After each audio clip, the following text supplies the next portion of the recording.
안녕하세요. 제 이름은 박태준이라고 합니다. 정말 큰일 날 뻔했던 제 이야기 좀 들어주세요. 제 아내 순자는 웃음이 참 많은 사람이었습니다. 아침에 뜰에서 들려오는 새소리에도 아이처럼 웃었고, 제가 퉁명스럽게 뱉은 농담에도 자지러지게 웃었지요. 평생을 교단에서 아이들의 잘못을 바로잡는 역할만 해온 제게 아내의 그 웃음소리는 세상에서 가장 평화로운 소리였습니다. 저희의 아침은 늘 비슷하게 시작되었어요. 제가 먼저 일어나 가볍게 마당을 쓸고 나면 어느새 아내는 구수한 된장찌개 냄새를 부엌 가득 피워놓고 저를 기다렸습니다. 여보, 일찍 일어나셨네요. 찌개 다 되어가니 어서 앉아요. 따뜻한 밥상에 마주 앉아 숟가락을 들 때면 저는 비로소 하루가 온전히 시작되는 기분을 느끼곤 했습니다. 밥을 먹고 나면 나란히 동네 한 바퀴를 산책하는 것이 저희의 오랜 습관이었죠. 아내는 제 보폭에 맞춰 종종 걸음으로 따라오며 어제 드라마 이야기부터 새로 핀 이웃집 꽃 이야기까지 밤새 쌓아둔 이야기 보따리를 풀어놓기 바빴습니다. 저는 그저 묵묵히 고개를 끄덕이며 들어주는 편이었지만 제 손을 꼭 잡은 아내의 온기만으로도 충분히 행복했습니다. 저희는 그렇게 서로에게 가장 편안한 공기 같은 존재로 70평생을 함께 살아왔어요.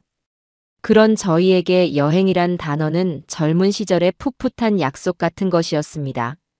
특히 제 오랜 친구 경식과는 입버릇처럼 말하곤 했지요. 태준아, 우리가 퇴직하면 다른 건 몰라도 알프스 산맥은 꼭 한번 같이 넘자. 거기서 진짜 사나이들처럼 뜨거운 커피 한잔 하는 거야.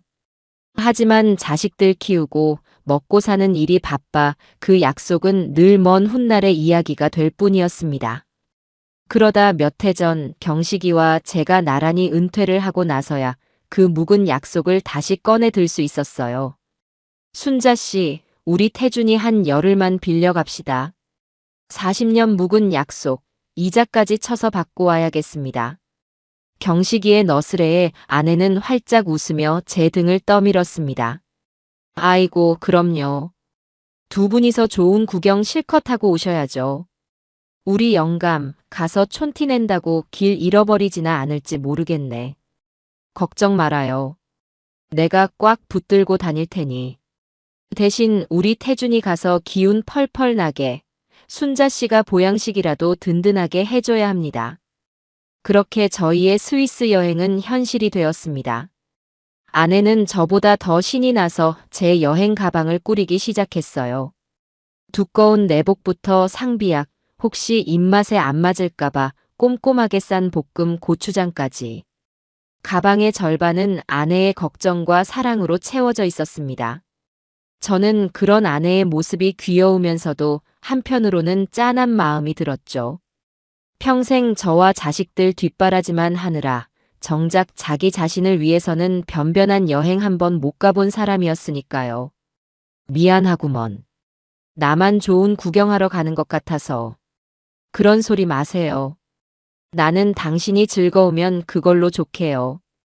가서 내 목까지 실컷 보고 듣고 즐기고 와요.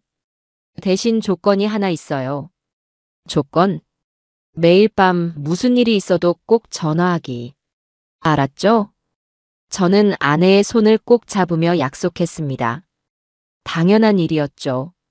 아내의 목소리를 듣지 않고서야 어찌 제가 타국에서 편히 잠들 수 있겠습니까? 여행 당일 공항은 여행객들의 설렘으로 가득 차 있었습니다. 아들 민수와 며느리 세희가 저희를 배웅하러 나왔지요. 아들은 오랜만에 떠나는 제 여행에 자기가 더 들뜬 모습이었고 며느리는 유난스러울 정도로 살갑게 굴었습니다. 아버님, 경식 아저씨. 정말 아무 걱정 마시고 세상에서 제일 좋은 구경만 하고 오세요.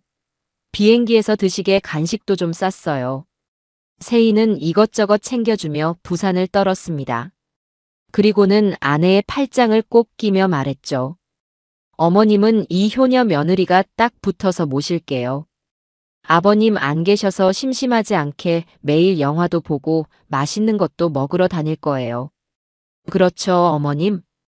그래, 우리 새아가 덕분에 내가 호강하겠구나. 아내는 그저 흐뭇하게 웃을 뿐이었습니다. 저는 그 완벽하게 꾸며진 효부의 모습에서 순간 아주 찰나의 위화감을 느꼈습니다. 너무 과하고 어딘가 연극적인 느낌이랄까요? 하지만 곧 고개를 저었습니다. 평생 사람을 의심하고 바로잡는 직업병이 또 도지는구나 싶었지요. 저렇게 싹싹한 며느리를 얻은 것은 복이라 생각해야 했습니다. 잘 다녀오겠습니다.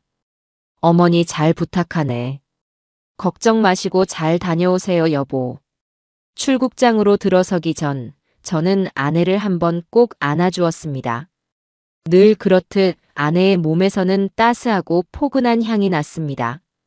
그것이 제가 기억하는 아내의 마지막 모습이 될 줄은 그때는 정말 꿈에도 몰랐습니다.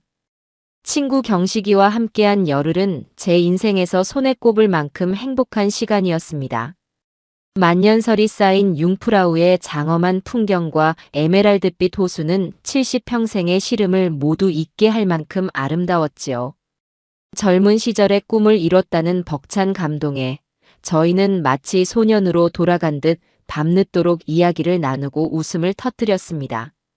하지만 그 모든 풍경 속에서도 제 마음 한구석에는 늘 아내 순자가 있었습니다. 아름다운 것을 볼 때마다 순자도 이걸 봤으면 얼마나 좋아했을까 하는 생각이 절로 들었으니까요. 저는 아내와의 약속대로 매일 밤 잠들기 전이면 꼭 전화를 걸어 그날 본 것들과 제 감상을 소상히 들려주었습니다. 여보, 오늘은 기차를 타고 산에 올랐는데 세상에 구름이 내 발밑에 있더군. 당신한테 보여주지 못하는 게 너무 아쉬웠어. 어머, 그랬어요? 내 목까지 많이 보고 오세요. 나는 새아가랑 맛있는 저녁 먹고 들어왔어요. 당신 없으니 허전하긴 해도 우리 세이가 딸처럼 잘 챙겨주니 걱정 말아요. 아내의 밝은 목소리를 듣고 나서야 저는 비로소 안심하고 잠자리에 들 수 있었습니다. 여행 마지막 날 밤, 저는 아내에게 줄 작은 뻐꾸기 시계를 샀습니다. 정시마다 예쁜 새가 나와 우는 것을 보면 아내가 무척 좋아할 것 같았지요. 그리고 마침내 긴 여행을 마치고 집으로 돌아오는 날이 되었습니다. 비행기에서 내리자마자 제 마음은 온통 아내를 만날 생각에 부풀어 있었죠. 경식이와 공항에서 아쉬운 작별 인사를 나누고 저는 서둘러 집으로 향하는 택시에 몸을 실었습니다. 창밖으로 익숙한 풍경이 스쳐 지나갈수록 심장이 두근거렸어요. 순자 나왔어. 현관문 비밀번호를 누르고 집 안으로 들어서며 큰 소리로 아내를 불렀습니다. 하지만 집안은 제가 예상했던 것과는 전혀 다른 싸늘한 적막감에 휩싸여 있었습니다. 당연히 저를 반겨줄 아내의 모습은 보이지 않았고 집안 어디에서도 인기척이 느껴지지 않았어요. 거실에는 열흘 전 제가 떠날 때와 똑같이 신문이 놓여 있었고 부엌 식탁은 차갑게 비어 있었습니다. 불길한 예감이 엄습했어요. 저는 곧장 휴대폰을 꺼내 아내에게 전화를 걸었습니다. 신호는 가는데 아내는 전화를 받지 않았습니다. 연달아 몇 번을 더 걸어봐도 마찬가지였지요. 어디 아픈가? 아니면 잠시 외출을 했나? 온갖 생각이 머릿속을 스쳐 지나갔습니다. 저는 다급하게 아들에게 전화를 걸었습니다. 몇 번의 신호음 끝에 아들 민수가 전화를 받았습니다. 민수야, 나다. 너희 어머니 어디 계시니? 집에 아무도 없는데. 아, 아버지. 오셨어요? 아이고, 제가 연락을 미리 드렸어야 했는데. 지금 바로 그리로 갈게요. 가서 자세히 말씀드릴게요. 아들의 목소리는 어딘지 모르게 다급하고 불안해 보였습니다. 잠시 후 아들과 며느리가 허둥지둥 집으로 들어섰습니다. 두 사람의 얼굴에는 걱정이 가득했지요. 며느리 세이는 들어오자마자 눈시울을 붉히며 제 손을 잡았습니다. 아버님 어떡해요? 저희가 말씀드리려고 했는데 아버님 여행 망치실까봐 차마 연락을 못 드렸어요. 무슨 일이야? 내 어머니한테 무슨 일이라도 생긴 거냐? 그게 며칠 전에 어머님이 갑자기 현기증이 난다면서 주저앉으셨어요. 그래서 급하게 병원에 모시고 갔는데 큰 외상은 없는데 충격 때문인지 기억이 좀 오락가락하시는 것 같다고. 며느리는 말을 잇지 못하고 눈물만 훔쳤습니다. 아들이 옆에서 말을 거들었지요. 의사 선생님이 지금은 절대적인 안정이 필요하다고 하시더라고요. 환경을 바꿔서 외부 자극이 전혀 없는 곳에서 푹 쉬셔야 기억도 빨리 돌아온다고요. 그래서 저희가 수소문해서 아는 분 통해 공기 좋은 강원도 산사에 있는 명상치유원이라는 곳에 잠시 모셨습니다. 치유원? 산사. 처음 듣는 생소한 이름에 저는 고개를 갸웃했습니다. 평생 절이라고는 가본 적도 없는 아내가 그런 곳에 갔다는 것이 선뜻 믿기지 않았어요. 왜 나한테 말도 없이 그런 결정을 해? 당장 가봐야겠다. 거기가 어디냐? 제가 버럭 소리를 지르며 재킷을 집어들자 세희가 다급하게 저를 말렸습니다. 아버님, 지금은 안 돼요. 그 치유원 규칙이 아주 엄격하대요. 외부와의 연락을 완전히 끊고 명상에만 집중해야 빨리 회복된다고 휴대폰 같은 전자기기는 일절 반입 금지고 가족 면회도 초기 한 달 동안은 절대 안 된다고 하더라고요. 저희도 너무 보고 싶고 답답한데 어머님을 위해서 꾹 참고 있는 거예요. 그게 무슨 말도 안 되는 소리야. 얼굴을 못 본다니. 아버지, 새해 말이 맞아요. 저희가 다 알아보고 결정한 거니까 일단은 저희를 믿고 좀 기다려주세요. 어머니 좋아지시면 바로 모시고 올게요. 아들까지 나서서 저를 말리자 더는 화를 낼 수가 없었습니다. 아내의 건강이 걸린 문제라는데 의사의 권유라는데 제가 무슨 수로 고집을 부리겠습니까? 하지만 아무리 생각해도 이상했습니다. 그렇게 갑자기 그리고 단 한 번의 연락도 없이 제 마음속에서는 의심의 안개가 걷히지 않았지만 두 사람의 걱정스러운 얼굴 앞에서 저는 일단 한 발 물러설 수밖에 없었습니다. 며칠 동안 아들 내외의 집에서 지내는 시간은 마치 짙은 안개 속을 걷는 것처럼 답답하고 갑갑했습니다. 며느리 세희는 아침 저녁으로 제 입맛에 맞는 음식을 차려내고 불편한 곳은 없는지 살뜰하게 챙겼지만 저는 그 과도한 친절이 오히려 숨막히게 느껴졌어요. 그 집의 공기는 며느리가 만들어 놓은 완벽한 연극 무대 같았고 저는 그저 진실을 알지 못하는 늙은 관객 역할에 머물러 있어야만 했습니다. 아들 민수는 제 눈치를 보면서도 아내의 말을 전적으로 신뢰하는 듯 보였죠. 제가 아내의 소식을 물을 때마다 아들은 세희가 알려준 말을 앵무새처럼 반복할 뿐이었습니다. 아버지, 세희가 치유원이랑 계속 연락하고 있는데 어머니가 아주 편안하게 잘 적응하고 계신데요. 지금은 회복에만 집중해야 할 때니까 저희가 조금만 더 참고 기다려요. 그들의 말을 곧이곧대로 믿기에는 제 마음속 의심의 가시가 너무 깊게 박혀 있었습니다. 특히 제 마음을 가장 무겁게 짓누른 것은 손주 유나의 태도였습니다. 할아버지의 귀환을 그 누구보다 기뻐하며 제 품에 와락 안겨야 할 아이가 이제는 집 안에서 저와 마주치는 것조차 피하고 있었으니까요. 이 녀석은 제가 거실에 앉아 있으면 마치 못 볼 사람이라도 본 것처럼 화들짝 놀라 자기 방으로 쏜살같이 달려가 문을 닫아버리기 일쑤였습니다. 그 작은 등에서 느껴지는 공포와 거부감은 제 가슴에 서늘한 비수처럼 날아와 박혔습니다. 하루는 제가 작심하고 유나가 좋아하는 딸기 맛 과자를 사들고 아이의 방문을 노크했습니다. 유나야, 하래비다. 우리 유나 좋아하는 과자 사왔는데 잠깐 얼굴 좀 볼 수 있을까? 한참 동안 방 안에서는 아무런 대답이 없었습니다. 제가 다시 한번 문고리를 잡으려 할 때 문이 아주 살짝 열리고 유나의 작은 눈이 저를 힐끔 쳐다보았죠. 할머니 보고 싶지 않아? 할머니 어디 계신지 유나는 혹시 알아? 제 질문에 아이의 동공이 심하게 흔들렸습니다. 아이는 무언가 말을 하려는 듯 입술을 달싹이다가 이내 복도 저편에서 들려오는 제 엄마의 목소리에 어깨를 움츠렸습니다. 유나야, 뭐하니? 할아버지 피곤하시게.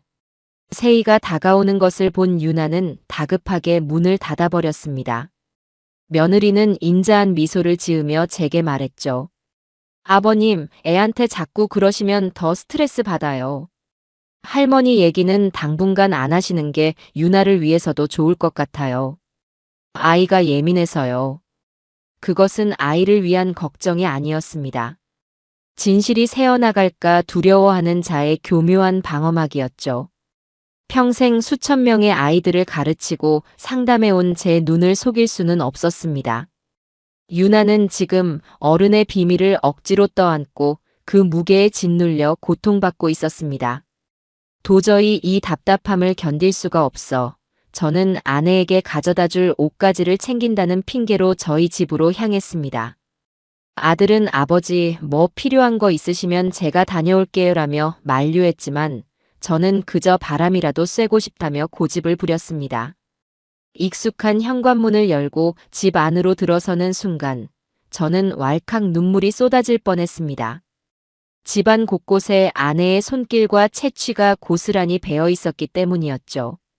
거실 소파에는 아내가 뜨개질하던 털실 뭉치가 그대로 놓여 있었고 부엌 식탁에는 아내가 아끼던 찻잔이 덩그러니 놓여 있었습니다. 저는 홀린 사람처럼 아내의 방으로 들어갔습니다. 아내의 향기가 가장 짙게 남아있는 공간이었죠. 화장대 거울을 한번 쓸어보고 아내가 쓰던 빗을 들어 머리를 빗어보기도 했습니다. 그러다 문득 아내에게 갈아입을 속옷과 잠옷을 챙겨야겠다는 생각에 서랍을 열었습니다. 옷을 꺼내 가방에 담던 제 손이 화장대 위에 놓인 작은 약병 앞에서 그대로 멈추고 말았습니다. 아내가 매일 아침 저녁으로 식사 후에 반드시 복용해야 하는 혈압약이었습니다. 뚜껑을 열어보니 약은 제가 여행을 떠나던 날 아침 이후로 단 하나도 줄어들지 않은 상태였습니다. 심장이 쿵 하고 바닥으로 떨어지는 기분이었죠. 제 아내는 저보다 더 자기 몸을 챙기는 꼼꼼하고 부지런한 사람이었습니다. 그런 아내가 자신의 목숨과도 같은 이 약을 두고 갔다고 저는 떨리는 손으로 약병 옆에 놓인 돋보기 안경을 집어들었습니다. 신문 한 줄, 책 한 페이지도 이 안경 없이는 읽지 못하는 사람이었습니다. 요양을 간다면서 무료한 시간을 달래줄 책과 안경, 그리고 생명과도 같은 약을 모두 내팽개치고 갔다는 것은 상식적으로 불가능한 일이었습니다. 이것은 아내가 스스로 떠난 것이 아니라는 명백하고도 차가운 증거였습니다. 누군가 아내를 아주 급하게 아내의 의지와는 상관없이 다른 곳으로 데려갔다는 확신이 들었습니다. 저는 그 자리에 주저앉아 한참을 망연자실해 있었습니다. 그러다 정신을 차리고는 지푸라기라도 잡는 심정으로 아내의 동생과 친구들에게 전화를 걸기 시작했습니다. 하지만 돌아오는 대답은 모두 똑같았습니다. 형부, 세희한테 다 들었어요. 언니가 요즘 기억이 오락가락해서 공기 좋은 곳으로 요양을 갔다고요. 우리 세희가 얼마나 야무지게 언니를 챙기는지 정말 복 받으신 거예요, 형부. 아내의 여동생마저 며느리의 거짓말에 완벽하게 속아 넘어가 있었습니다. 제가 뭔가 이상하다. 순자가 약도 안 가지고 갔다고 말해도 어머, 그랬어요? 세희가 깜빡했나 보네요. 제가 연락해서 꼭 좀 챙겨주라고 할게요라며 대수롭지 않게 넘길 뿐이었습니다. 며느리 세희는 제가 손쓸 틈도 없이 주변의 모든 사람에게 거짓된 정보를 흘려 완벽한 알리바이를 만들어 놓은 후였습니다. 저는 순식간에 괜한 걱정으로 분란을 일으키는 고집 센 늙은이 혹은 아내의 병을 인정하지 못하는 현실 부정자로 전락해 버렸습니다. 사방이 거대한 벽으로 둘러싸인 듯한 완벽한 고립감이 저를 덮쳐왔습니다. 진실은 제 손안에 있는데 세상 그 누구도 제 말을 믿어주려 하지 않았습니다. 그날 밤 아들 내외의 집으로 돌아온 저는 뜬 눈으로 밤을 지새워야 했습니다. 천장에 매달린 희미한 달빛을 보며 온갖 끔찍한 생각들이 머릿속을 헤집고 다녔습니다. 아내의 혈압약, 돋보기 안경, 그리고 손주 유나의 겁에 질린 눈동자가 번갈아 떠오르며 제 가슴을 짓눌렀죠. 명상치유원이라는 허울 좋은 이름 뒤에 감춰진 진실은 과연 무엇일까? 제 아내는 지금 어디서 어떤 모습으로 있는 것일까? 꼬리에 꼬리를 무는 의문들은 거대한 늪처럼 저를 점점 더 깊은 절망 속으로 끌어당겼습니다. 시계의 초침 소리만이 유난히 크게 들리는 길고 긴 밤이었습니다. 새벽 2시를 막 넘겼을 무렵이었어요. 칠흑 같은 정적을 깨고 옆방인 유나의 방에서 아주 작은 흐느낌 소리가 새어나오기 시작했습니다. 처음에는 그저 아이의 잠꼬대려니 생각했지만 소리는 그치지 않고 간헐적으로 이어졌습니다. 마치 무서운 꿈을 꾸며 힘겹게 낑낑대는 강아지처럼 애처롭고 절박한 소리였죠. 저는 더 이상 모른 척 누워있을 수가 없었습니다. 조심스럽게 침대에서 일어나 소리가 나는 곳으로 발걸음을 옮겼습니다. 유나의 방문은 살짝 열려 있었습니다. 저는 문틈으로 고개를 내밀어 방 안을 살폈습니다. 작은 동물 모양의 수면등이 켜진 방 안, 유나는 침대 위에서 이리저리 몸을 뒤척이며 식은땀을 뻘뻘 흘리고 있었습니다. 아이는 무언가에 쫓기는 사람처럼 잔뜩 겁에 질린 표정이었어요. 싫어, 무서워. 아이는 잠결에 작은 소리로 중얼거렸습니다. 저는 가슴이 철렁 내려앉는 것을 느끼며 조용히 방 안으로 들어섰습니다. 그리고 아이의 침대 곁에 조용히 쪼그려 앉아 땀으로 축축하게 젖은 아이의 이마를 부드럽게 쓸어주었습니다. 바로 그 순간이었습니다. 저의 따뜻한 손길이 닿자 아이가 잠시 안도하는 듯 몸부림을 멈추었습니다. 그리고는 억눌려 있던 악몽의 기억들을 마치 댐이 터지듯 하나씩 토해내기 시작했습니다. 그 말들은 제 남은 생을 송두리째 뒤바꿔 놓은 끔찍하고도 선명한 진실의 목소리였습니다. 할머니. 아이가 애타게 할머니를 불렀습니다. 노란 대문. 순간 제 머릿속이 하얘졌습니다.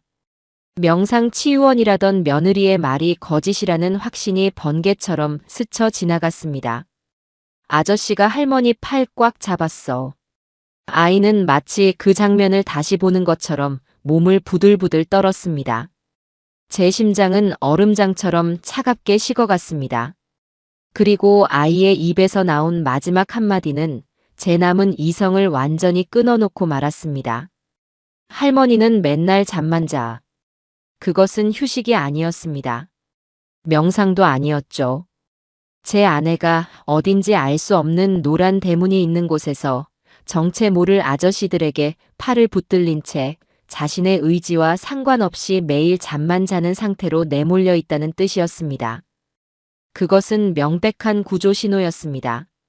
제 아내가 지금 심각한 위험에 처해 있다는 7살 손주의 영혼이 보내는 처절한 외침이었습니다. 순간 지난 며칠간 저를 괴롭혔던 모든 의심의 안개가 걷히고 차갑고도 선명한 진실의 칼날이 제 심장을 관통했습니다. 며느리의 완벽한 연극, 아들의 무지한 동조, 주변인들의 철저한 외면. 이 모든 것은 제 아내를 세상으로부터 완벽하게 지워버리기 위한 치밀하게 계획된 음모였습니다. 피가 거꾸로 솟는 분노가 온몸을 휘감았지만 동시에 머리는 얼음처럼 차가워졌습니다. 평생을 교장으로 살아오며 수많은 위기 상황을 수습했던 경험이 제 안의 본능을 깨웠습니다. 지금은 슬퍼하거나 분노할 때가 아니었습니다. 한시가 급했습니다. 아내에게는 시간이 얼마 없을지도 몰랐습니다. 저는 더 이상 단 1초도 망설이지 않았습니다. 아들이나 며느리를 깨워 진실을 추궁하는 것은 이제 아무런 의미가 없었습니다. 그들은 제게 또 다른 거짓말을 늘어놓으며 시간을 허비하게 할 것이 뻔했으니까요. 저는 조용히 유나의 이불을 목까지 덮어주고 방을 나왔습니다. 그리고 잠든 아들 내외의 방문을 향해 제 인생의 모든 경멸과 분노를 담아 한번 차갑게 노려봐 주었습니다. 그 후 저는 미련 없이 현관으로 향했습니다. 외투를 걸치고 지갑과 휴대폰만 주머니에 쑤셔 넣는 제 손은 조금도 떨리지 않았습니다. 새벽의 차가운 공기가 폐부 깊숙이 스며들었지만 오히려 정신이 더 또렷해지는 기분이었습니다. 제 마음은 오직 단 하나의 목표, 내 아내를 구해야 한다는 뜨거운 불길로 활활 타오르고 있었습니다. 아파트 단지를 빠져나와 텅 빈 새벽거리에 섰을 때 저 멀리 경찰서의 파란 불빛이 보였습니다. 저는 그 불빛을 향해 제 인생에 남은 모든 힘을 끌어모아 달리기 시작했습니다. 손주의 그 작고 처절했던 잠꼬대 한마디가 평생을 평범하게 살아온 한 늙은이를 세상에서 가장 절박하고 단호한 신고자로 만들고 있었습니다. 차가운 새벽 공기는 면도날처럼 날카롭게 제 뺨을 스쳤습니다. 평생을 법 없이도 살 수 있다고 자부해온 제가 제 발로 경찰서의 문을 열게 될 줄은 꿈에도 몰랐지요. 육중한 유리문을 밀고 안으로 들어서자 텅 빈 공간을 가득 채운 하얀 형광등 불빛과 희미한 묵은 서류 냄새가 저를 맞았습니다. 밤샘 근무에 지쳐 턱을 괜 채 졸고 있던 젊은 경찰관 한 명이 제 발소리에 화들짝 놀라며 상체를 일으켰습니다. 그의 눈에는 이 예상치 못한 새벽의 방문객에 대한 당혹감과 귀찮음이 뒤섞여 있었죠. 어르신, 무슨 일로 오셨습니까? 저는 마른 입술을 한번 축이고 밤새 수십 번도 더 되뇌었던 말을 꺼냈습니다. 내 아내 김순자를 찾으러 왔소. 실종 신고를 하려고 하오. 아니, 이건 단순한 실종이 아니오. 누군가에게 억지로 붙잡혀 있는 게 틀림없소. 제 말의 무게감에 젊은 경찰관은 잠이 확 달아난 듯한 표정을 지었습니다. 그는 의례적으로 저를 딱딱한 플라스틱 의자에 앉히고는 앞에 놓인 종이컵에 따뜻한 물을 따라 건넸습니다.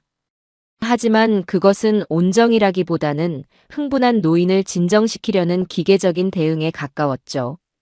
어르신, 일단 진정하시고 이걸 좀 드세요. 부인께서 마지막으로 집을 나가실 때 상황을 천천히 생각나는 대로 전부 말씀해 주시겠어요? 혹시 부부싸움이라도 하신 건 아닌지. 저는 그가 내민 물컵을 조용히 밀어냈습니다. 지금 제게 필요한 것은 동정이 아니었습니다. 제 말을 한 글자도 흘려듣지 않을 냉철한 이성이었죠. 저는 평생을 교단에서 아이들의 겉모습이 아닌 본질을 꿰뚫어 보려 노력했던 교장의 목소리로 조금의 흥분도 없이 차분하게 입을 열었습니다. 제 이야기는 늙은이의 두서없는 하소연이 아니었습니다. 명백한 증거와 논리적인 추론으로 구성된 한 편의 사건 보고서였죠.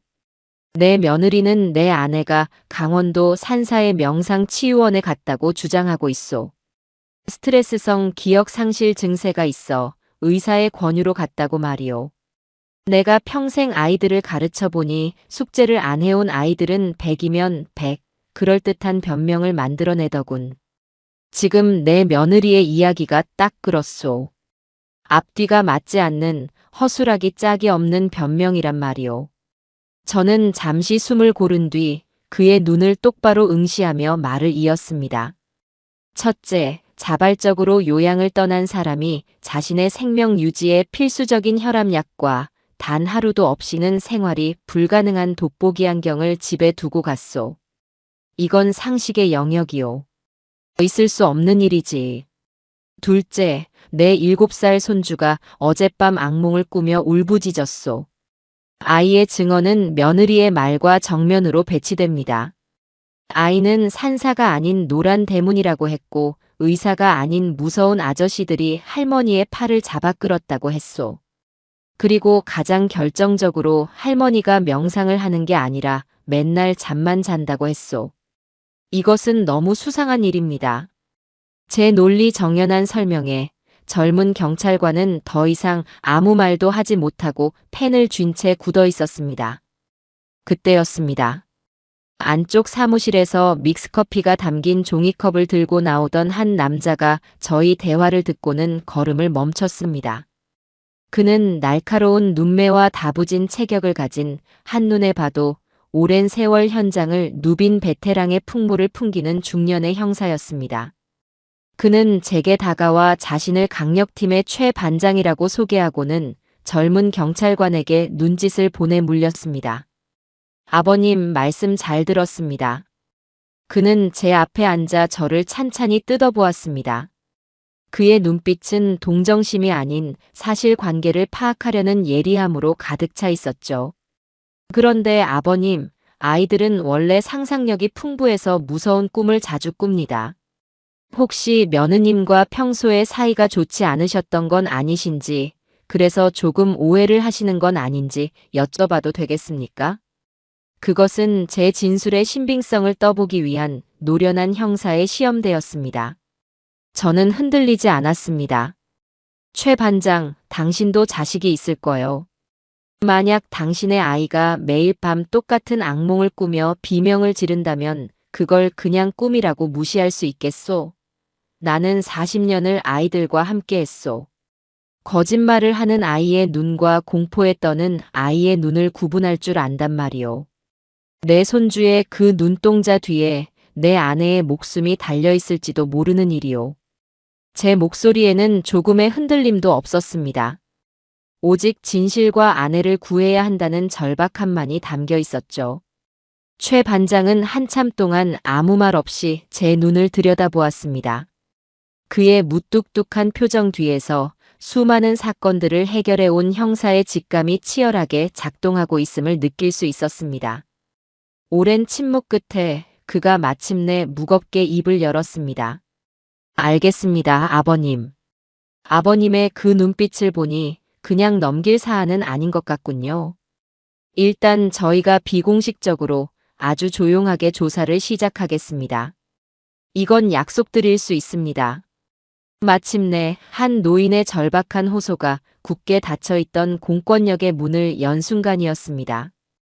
최 반장은 즉시 부하 직원 한 명을 불러 제 진술을 빠짐없이 조서로 기록하게 했고 며느리의 이름과 연락처, 차량 번호 등 수사에 필요한 모든 정보를 꼼꼼하게 챙겼습니다. 경찰서의 차가운 형광등 불빛이 그 순간만큼은 제게 꺼져가던 희망을 되살리는 생명의 빛처럼 따스하게 느껴졌습니다. 경찰서를 나서는 제 어깨에 최 반장이 손을 얹었습니다. 아버님, 지금부터가 진짜 시작입니다. 며느님이 아버님의 의심을 조금이라도 눈치채게 해서는 안 됩니다. 평소처럼, 아주 평소처럼 행동해 주셔야 합니다. 저희가 움직일 시간을 벌어주셔야 해요.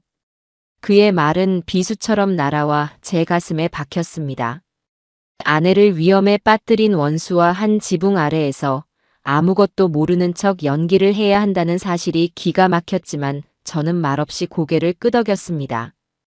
그것이 아내를 구할 유일한 길이었으니까요. 아들 내외의 집으로 돌아가는 길은 마치 지옥으로 향하는 길처럼 멀고 험하게 느껴졌습니다. 머릿속에서는 앞으로 어떻게 행동해야 할지, 무슨 말을 해야 할지에 대한 수만 가지 시뮬레이션이 쉴 새 없이 돌아갔습니다. 현관문 앞에서 잠시 심호흡을 하고 안으로 들어섰을 때 거실 소파에서 웅크린 채 뜬 눈으로 밤을 새운 아들 민수와 마주쳤습니다. 제가 사라진 것을 알고 밤새 애를 태운 모양이었습니다. 아버지, 대체 어디 다녀오시는 거예요? 전화도 안 받으시고 얼마나 걱정했다고요. 아들이 하얗게 질린 얼굴로 제게 달려왔습니다. 곧이어 안방에서 뛰쳐나온 며느리 세희 역시 금방이라도 울음을 터뜨릴 듯한 얼굴이었죠. 아버님, 정말 이러시기에요? 이 새벽에 말도 없이 나가시면 저희는 어떡하라고요? 저는 두 사람의 위선적인 걱정을 마주하고 제 인생에서 가장 어렵고도 완벽한 연기를 시작해야만 했습니다. 일부러 다리에 힘이 풀린 듯 휘청거리며 소파에 주저앉았습니다. 그리고는 깊은 한숨과 함께 자책 섞인 목소리로 말했죠. 아니다, 내가 잠시 정신이 나갔었나 보다. 내 어머니 걱정에 도무지 잠을 이룰 수가 있어야지. 답답한 마음에 바람이라도 쐬면 나을까 해서 나갔다가 나도 모르게 발길이 경찰서로 향했구나. 경찰서라는 단어에 며느리의 얼굴 근육이 순간적으로 미세하게 굳어지는 것을 제 예리한 눈은 놓치지 않았습니다. 저는 그녀가 질문을 던지기 전에 먼저 선수를 쳤습니다. 가서 내 어머니를 찾아달라고 하소연도 해보고 늙은이 주책으로 때도 써봤다. 하지만 역시나 내 기우였던 게지. 경찰도 결국엔 가족 간의 일이니 잘 해결해보라고 하더구나. 내가 너무 늙어서 망령이 들었나 보다.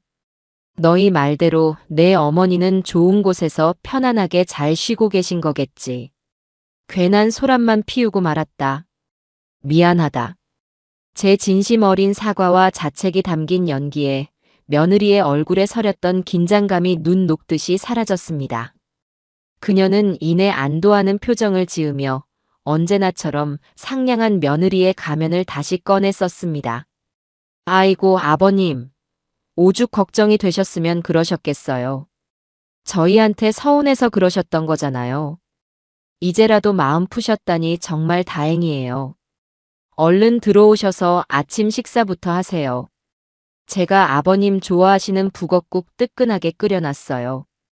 그렇게 저는 태연자약한 얼굴로 제 아내의 고통을 담보로 차려진 아침상에 마주 앉아야 했습니다. 목구멍으로 넘어가는 국물이 마치 용암처럼 뜨겁게 느껴졌지만 저는 숟가락을 놓지 않았습니다. 국그릇에 얼굴을 파묻은 채 저는 조용히 눈물을 삼켰습니다. 이 끔찍한 식사가 끝나고 나면 진짜 전쟁이 시작될 것이었습니다. 그날 오후 내내 제 휴대폰은 조용했습니다. 초조한 마음에 방 안을 서성이다 밖을 내다보기를 수십 번. 마침내 해가 저물어갈 무렵 최 반장에게서 짧은 문자 메시지가 도착했습니다. 차량 동선 확보. 강원도 방면 심장이 쿵쾅거리기 시작했습니다. 그리고 잠시 후 약속된 수순대로 최 반장이 직접 며느리 세희에게 전화를 걸었습니다. 저는 거실에서 신문을 보는 척하며 며느리의 통화 내용에 모든 신경을 곤두세웠습니다. 네, 여보세요? 네. 경찰서요? 아, 네. 제가 서유진 맞는데요. 세희의 목소리가 살짝 떨리는 것이 느껴졌습니다. 아, 아버님이 신고하신 것 때문에요. 아이고, 정말 죄송해요. 저희 아버님이 연세가 많으셔서 걱정이 좀 지나치세요. 저희 어머님 아무 일 없으세요. 세희는 교묘하게 저를 걱정 많은 노인으로 몰아가며 상황을 수습하려 애썼습니다. 네.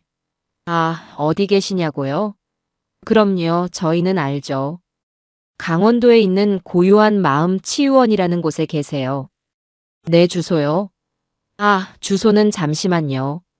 미리 준비해 놓지 못한 질문이었는지 세희는 잠시 당황하는 기색이 역력했습니다. 그녀는 잠시 머뭇거리더니 이내 아무렇게나 지어낸 가짜 주소를 둘러대기 시작했습니다. 수화기 너머의 최 반장은 그 모든 거짓말을 묵묵히 듣고 있었을 겁니다. 전화가 끊어지고 세희는 한숨을 푹 쉬며 제게 다가왔습니다. 아버님, 경찰서에서 전화 왔었어요. 아버님이 아침에 신고하신 것 때문에 확인 전화가 왔더라고요. 제가 잘 말씀드렸으니 이제 정말 걱정 안 하셔도 돼요. 그녀는 제 어깨를 두드리며 인자하게 웃었습니다. 저는 그 가증스러운 얼굴을 향해 힘없는 미소를 지어 보였습니다. 그래, 내가 괜한 일을 벌였구나. 고맙다, 아가. 제 대답에 만족한 듯 세희는 콧노래를 부르며 주방으로 향했습니다. 저는 신문 뒤에 얼굴을 숨긴 채 서늘한 미소를 지었습니다. 그래, 마음껏 웃어두거라. 너의 그 더러운 웃음소리를 들을 날도 이제 얼마 남지 않았으니. 며칠의 시간은 영원처럼 길게 느껴졌습니다. 저는 아들 내외의 집에서 완벽한 연기를 펼치며 시간을 보냈습니다. 낮에는 일부러 기억력이 감퇴한 것처럼 같은 질문을 반복하거나 멍하니 텔레비전만 바라보며 며느리 세희의 경계심을 완전히 허물었습니다. 그녀는 이제 저를 아내의 부재로 인해 심약해진 자신의 통제하에 있는 무력한 늙은이로 여기는 듯 했습니다. 밤이 되면 저는 제 방에서 뜬 눈으로 지새우며 최 반장이 보내오는 짧은 단문 메시지만을 애타게 기다렸습니다. 탐문 중. CCTV 추가 확보. 와 같은 짧은 메시지들은 어둠 속에서 제가 버틸 수 있는 유일한 동아줄이었습니다. 최 반장의 수사팀은 그 시간 동안 강원도의 산간 지역을 이잡듯 뒤지고 있었습니다. 그들은 더 이상 치유원이라는 간판을 찾지 않았습니다. 대신 제 손주 유나의 기억 속에 남아있던 단 하나의 단서, 노란 대문을 찾는 데에 모든 수사력을 집중했죠. 형사들은 탐문 수사를 위해 등산객으로 위장하거나 약초꾼 행세를 하며 산속의 외딴 집들을 샅샅이 확인해 나갔습니다. 하지만 범인들의 소굴은 생각보다 훨씬 더 깊고 은밀한 곳에 자리하고 있었습니다. 그리고 마침내 수사를 시작한 지 사흘째 되던 날 오후 기적 같은 소식이 전해졌습니다. 최 반장에게서 다급함과 흥분이 뒤섞인 목소리에 전화가 걸려온 것이었죠. 아버님 찾은 것 같습니다. 유나가 말한 노란 대문이요. 최 반장의 말에 따르면 끈질긴 탐문 끝에 한 수사팀이 지도에도 나오지 않는 비포장 산길의 끝에서 문제의 건물을 발견했다고 합니다.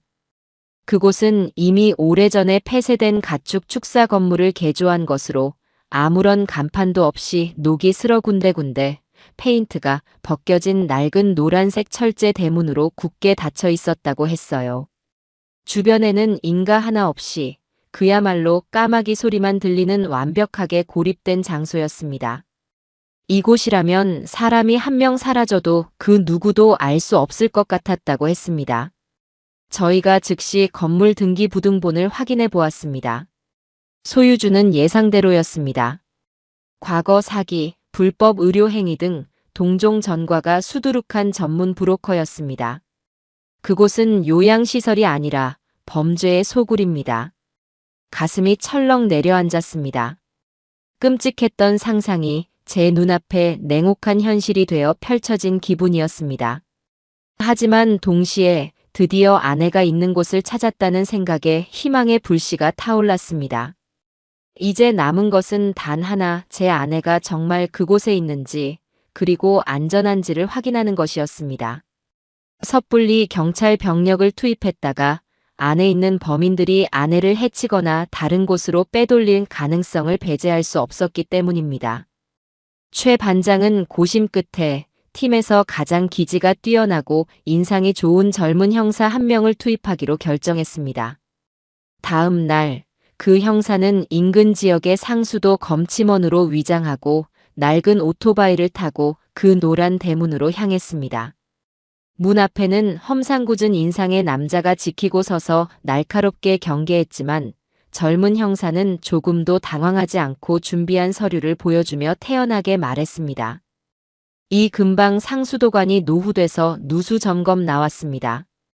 계량기 위치만 확인하고 금방 가겠습니다. 남자는 잠시 의심의 눈초리를 보냈지만 너무나도 태연한 형사의 태도에 결국 굳게 닫혔던 노란 대문을 열어주었다고 합니다. 문 안으로 들어선 형사가 마주한 풍경은 지옥과도 같았다고 했습니다. 제대로 씻지도 못한 듯한 노인 몇 분이 마당 한 구석에서 초점 없는 눈으로 멍하니 하늘만 보고 있었고 건물 안에서는 코를 찌르는 악취가 진동하고 있었다고 했죠. 형사는 계량기를 찾는 척하며 자연스럽게 건물 뒤편으로 걸어 들어갔습니다. 그리고 마침내 쇠창살이 박힌 2층의 작은 창문 안쪽에서 창살을 붙잡고 멍하니 먼 산을 바라보는 한 여인을 발견했습니다. 제 아내의 순자였습니다. 아내는 제가 기억하는 모습보다 훨씬 더 수척하고 초췌해 보였습니다. 생기라고는 찾아볼 수 없는 텅 빈 눈동자는 마치 영혼이 빠져나간 인형 같았다고 했습니다. 형사는 검침 기록판 뒤에 숨겨둔 초소형 카메라로 그 모습을 재빨리 영상으로 담았습니다. 그리고는 계량기 숫자를 적는 척하며 아무 일 없었다는 듯 태연하게 그곳을 빠져나왔죠.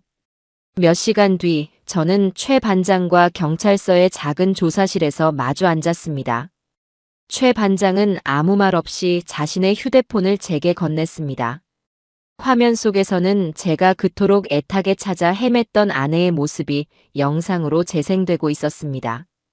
초점 없는 눈, 헬쑥하게 파인 두 볼, 생기 없이 축 늘어진 어깨.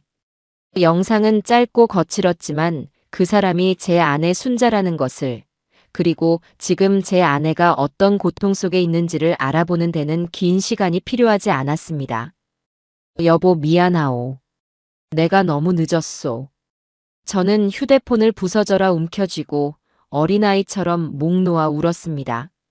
아내를 찾았다는 안도감과 그런 지옥 같은 곳에 아내를 홀로 내버려 두었다는 죄책감, 그리고 이 모든 것을 꾸민 며느리와 그 일당에 대한 참을 수 없는 분노가 한꺼번에 터져나와 제 온몸을 뒤흔들었습니다. 한참 동안 제 등을 묵묵히 두드려주던 최 반장이 마침내 결심이 선 듯한 목소리로 말했습니다. 아버님, 이제 울지 마십시오. 지금부터는 저놈들에게 피눈물을 흘리게 해줄 시간입니다. 그의 말에 제 눈에서도 눈물이 멈추고 서늘한 분노가 이글거리기 시작했습니다. 이제 모든 증거는 확보되었습니다. 남은 것은 심판뿐이었습니다. 아내의 처참한 모습이 담긴 영상을 확인한 다음 날, 저는 최 반장과 함께 저희 부부의 주거래 은행으로 향했습니다. 이제는 며느리의 추악한 탐욕을 숫자로 증명할 차례였습니다. 형사 입회하에 은행에 독립된 상담실에 앉아 저와 아내의 공동 명의로 된 모든 계좌의 거래 내역을 요청했습니다. 잠시 후 은행 직원이 여러 장의 명세서를 출력해 제 앞에 내려놓았습니다. 그 종이들을 한 장 한 장 넘기는 제 손은 주체할 수 없는 분노로 가늘게 떨리고 있었습니다. 명세서에는 제가 스위스로 여행을 떠난 바로 다음 날부터 마치 댐이 무너지듯 저희 부부의 평생 자산이 빠져나간 기록들이 선명하게 찍혀 있었습니다. 제가 평생 교단에서 받은 퇴직금과 아내가 텃밭을 일구고 시장에서 나무를 팔아 한 푼 두 푼 악착같이 모은 돈이었습니다. 그 피 같은 돈이 제가 없는 열흘 사이에 수천만 원 단위로 여러 차례에 걸쳐 인출되어 있었습니다. 그리고 그 돈의 최종 목적지는 노란 대문의 주인이자 사기 전과자인 그 남자의 차명 계좌였습니다. 며느리 세인은 저희 부부의 인생을 통째로 팔아넘겨 제 아내를 그 지옥으로 보내는 비용을 지불한 것이었습니다. 하지만 그것은 시작에 불과했습니다. 진짜 기가 막힌 사실은 아내의 신용카드 사용 내역서에 고스란히 담겨 있었죠. 아내가 시장에 갈 때나 가끔 사용하던 그 카드는 제가 한국을 떠난 이후 마치 봉인이라도 풀린 것처럼 광란의 축제를 벌이고 있었습니다. 서울 강남의 최고급 백화점 명품관에서 최신상 핸드백을 구입한 780만 원짜리 영수증, 청담동의 유명 피부관리실에서 끄는 500만 원짜리 VIP 회원권, 주말마다 친구들과 즐긴 것으로 보이는 특급 호텔 뷔페 레스토랑의 결제 내역들. 그리고 가장 제 눈을 의심하게 했던 것은 최근 출시된 독일제 고급 세단의 계약금으로 결제된 1,000만 원의 기록이었습니다. 저는 그 내역 하나하나를 손가락으로 짚어 내려가며 치를 떨었습니다. 우리 순자는 시장에서 1,000원짜리 양말 하나를 사면서도 그걸 사내 만에 한참을 쩔쩔매던 사람이요. 그런데 이 여자는, 제 아내는 그 시각 차갑고 더러운 방 안에서 약에 취해 자신이 누구인지조차 잊어가고 있었을 겁니다. 그런데 며느리라는 여자는 바로 그 아내의 이름으로 된 카드로 자신의 몸을 치장하고 값비싼 음식을 먹고 호화로운 차를 살 꿈에 부풀어 있었던 거죠. 인간의 탈을 쓴 악마가 있다면 바로 저런 모습일 거라는 생각이 들었습니다. 모든 금융 기록을 확인하고 은행을 나오는 제 얼굴은 창백하게 굳어 있었습니다. 경찰서로 돌아온 최 반장은 확보된 모든 증거들을 책상 위에 펼쳐놓았습니다. 노란 대문의 영상, 손주의 증언, 그리고 방금 확보한 모든 금융거래 내역까지. 모든 증거의 화살표는 단 한 사람, 며느리 오세희를 가리키고 있었습니다.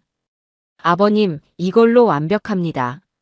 재산을 노리고 고의적으로 피해자를 다른 곳으로 유인하여 불법적인 이득을 취한 죄질이 아주 나쁜 범죄입니다.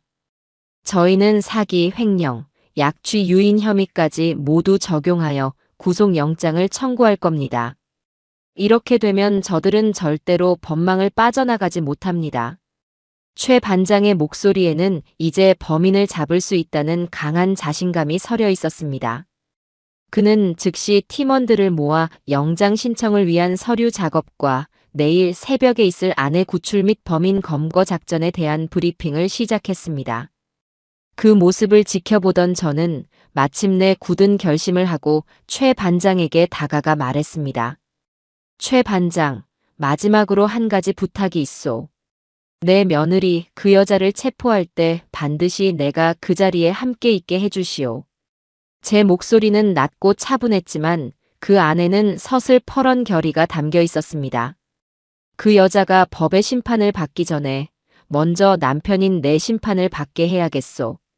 내 눈으로 직접 그 여자의 탐욕스러운 성이 무너져 내리는 것을 똑똑히 지켜봐야겠습니다. 최 반장은 잠시 제 눈을 들여다보다가 이내 아무 말 없이 무겁게 고개를 끄덕였습니다. 길고 어두웠던 기다림과 분노의 시간이 끝나고 마침내 심판의 시간이 다가오고 있었습니다. 제 마음속에서는 뜨거운 복수의 칼날이 서늘하게 그 빛을 발하고 있었습니다. 그날 밤은 제 인생에서 가장 길고도 잔인한 밤이었습니다. 최 반장과의 약속대로 저는 아들의 집으로 돌아와 마지막 연기를 펼쳐야만 했지요.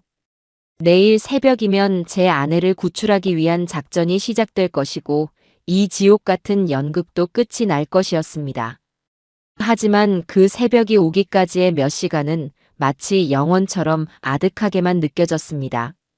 저녁 식탁에 앉아 아무것도 모른 채 행복한 얼굴로 내일의 계획을 제잘거리는 며느리 세희의 얼굴을 마주하는 것은 실로 고문과도 같았습니다. 아버님, 저희 다음 주에 새로 계약한 차 나오면요. 어머님 모시고 강원도에 바람 쐬러 다녀와요. 좋은 공기 쐬시면 더 빨리 회복하실 거예요. 세희는 제 아내의 돈으로 산 차를 타고 제 아내를 그 지옥에 계속 묶어둘 계획을 천연덕스럽게 늘어놓고 있었습니다. 저는 차마 그 얼굴을 마주볼 수가 없어 그저 국그릇에 고개를 파묻은 채 묵묵히 숟가락질만 했습니다. 제 옆에 앉은 아들 민수는 그런 아내의 모습이 대견하다는 듯 흐뭇한 미소로 고개를 끄덕이고 있었죠. 제 속에서는 시커먼 분노가 용암처럼 들끓었지만 저는 그것을 억누르고 또 억눌렀습니다. 지금은 때가 아니었습니다. 완벽한 사냥을 위해서는 사냥개가 짖어서는 안 되는 법이니까요. 식사를 마치고 제 방으로 돌아온 저는 잠을 청하는 대신 뜬 눈으로 밤을 새웠습니다. 창밖에 짙은 어둠을 바라보며 지금 이 시각 아내가 있을 그 끔찍한 곳을 상상했습니다. 차갑고 더러운 방, 텅 빈 눈으로 허공을 바라보고 있을 아내의 모습. 그 모습을 떠올릴 때마다 심장이 갈갈이 찢기는 듯한 고통이 밀려왔지만 저는 눈을 감지 않았습니다. 그 고통을 제 온몸에 새겨야만 했습니다. 그래야 내일 제가 흔들리지 않을 수 있을 테니까요. 약속된 시간인 새벽 3시, 저는 조용히 침대에서 일어났습니다. 며칠간 입었던 옷 그대로 소리가 나지 않는 단화를 챙겨 신었습니다. 그리고는 고양이처럼 발소리를 죽여 현관으로 향했습니다. 잠들어 있는 아들 내외의 방문 앞을 지날 때 저는 잠시 걸음을 멈추었습니다. 저 문 너머에 제 인생을 망가뜨린 원수와 그 원수의 꼭두각시가 되어버린 어리석은 제 아들이 잠들어 있었습니다. 저는 그 문을 향해 차갑게 한번 고개를 저어주고는 미련 없이 집을 빠져나왔습니다. 아파트 단지 밖 약속된 장소에는 이미 검은색 승합차 여러 대가 불을 끈 채 대기하고 있었습니다. 최 반장이 차에서 내려 제게 다가왔죠. 그의 얼굴에는 결전을 앞둔 장수의 비장함이 서려 있었습니다. 아버님, 잠은 좀 주무셨습니까? 뜬 눈으로 밤을 새웠소. 이제 곧 끝납니다. 일단 저희 차에 타시죠. 저희가 아버님의 안전을 확보하면서 움직이겠습니다. 저는 최 반장이 안내하는 차에 올라탔습니다. 차 안에는 저와 최 반장, 그리고 운전하는 형사 외에는 아무도 없었습니다. 다른 차들에는 완전 무장한 형사들이 나눠 타고 있었죠.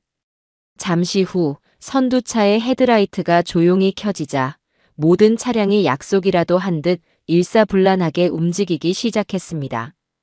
잠든 도시의 거리를 유령처럼 빠져나간 저희는 강원도로 향하는 어두운 고속도로 위를 달리기 시작했습니다.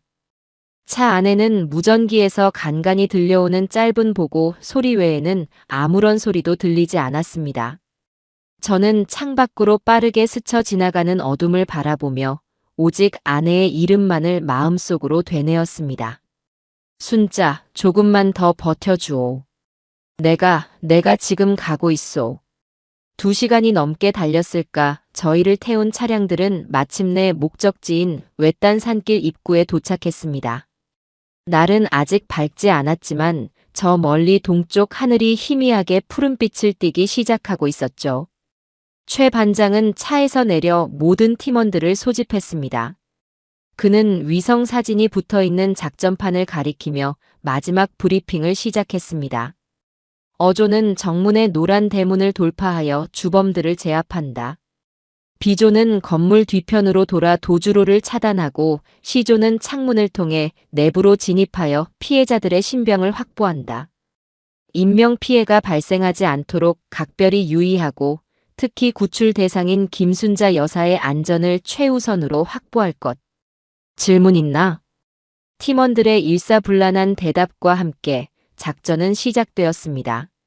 형사들은 소리 없이 흩어져 어둠을 틈타 거대한 거미줄처럼 그 낡은 건물을 포위해 들어갔습니다.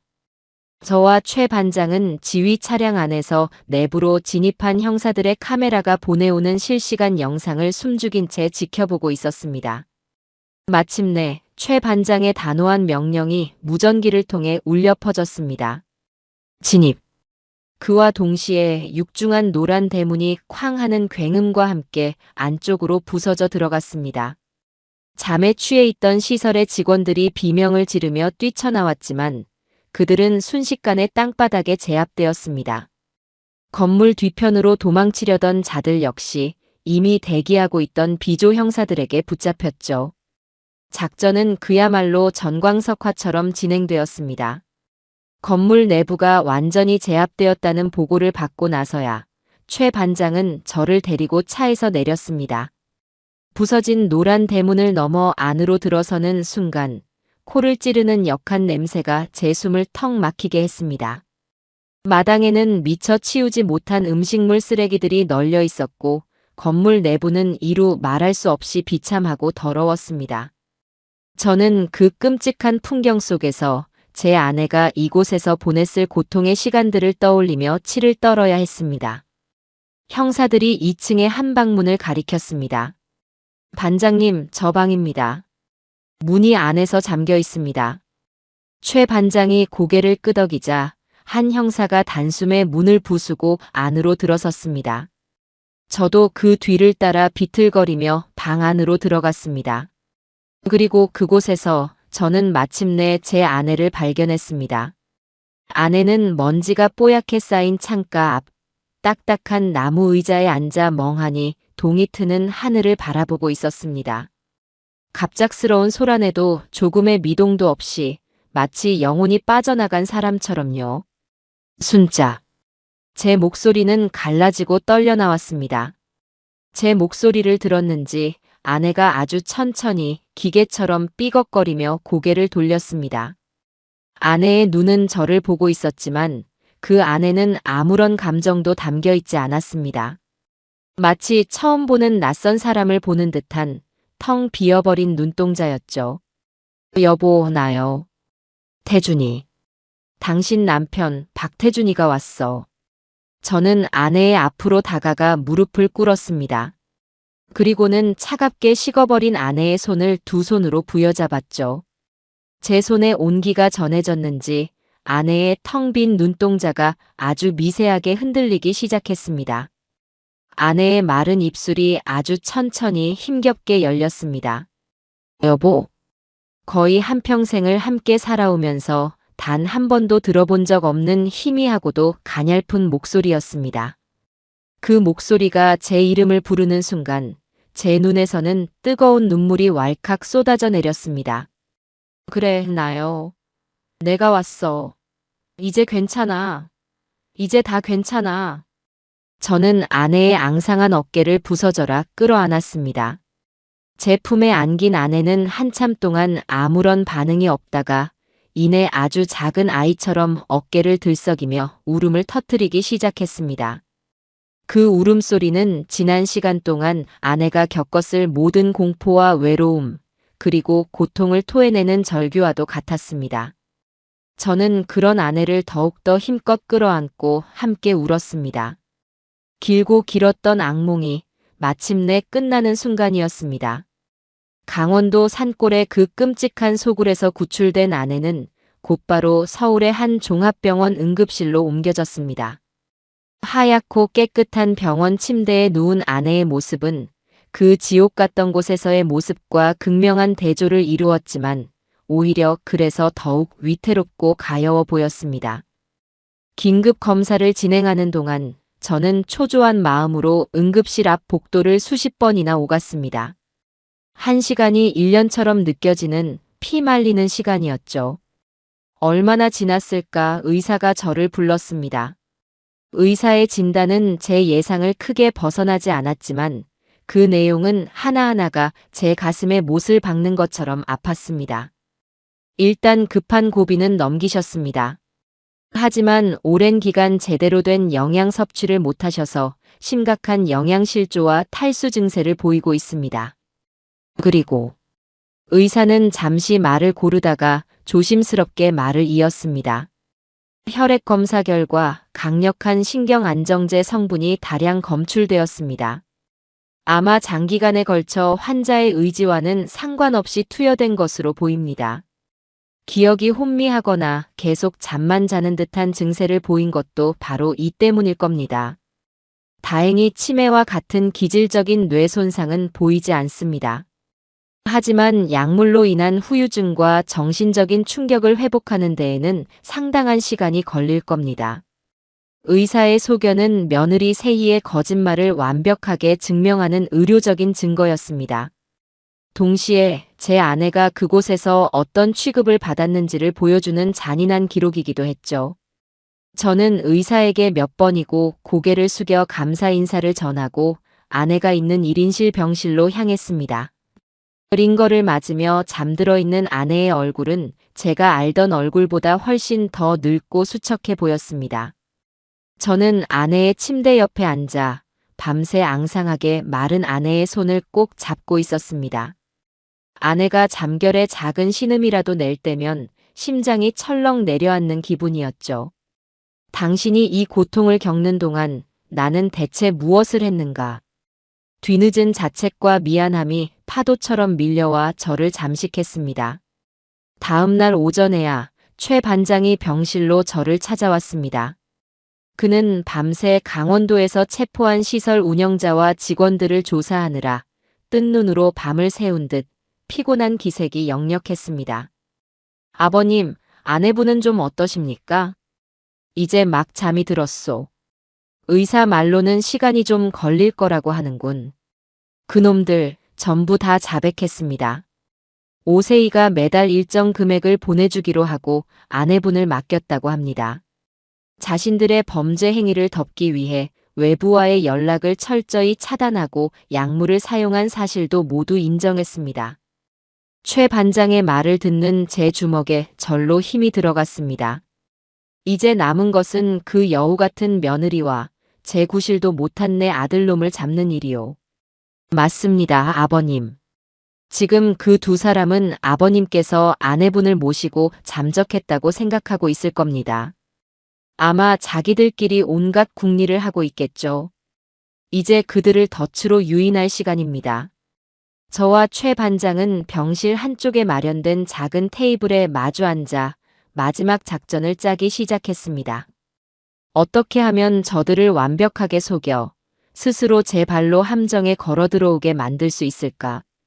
여러 가지 아이디어들이 오갔지만 가장 확실한 방법은 역시나 그들의 가장 약한 고리, 바로 돈에 대한 탐욕을 자극하는 것이었습니다. 아버님, 며느님이 가장 두려워하는 것이 무엇일까요?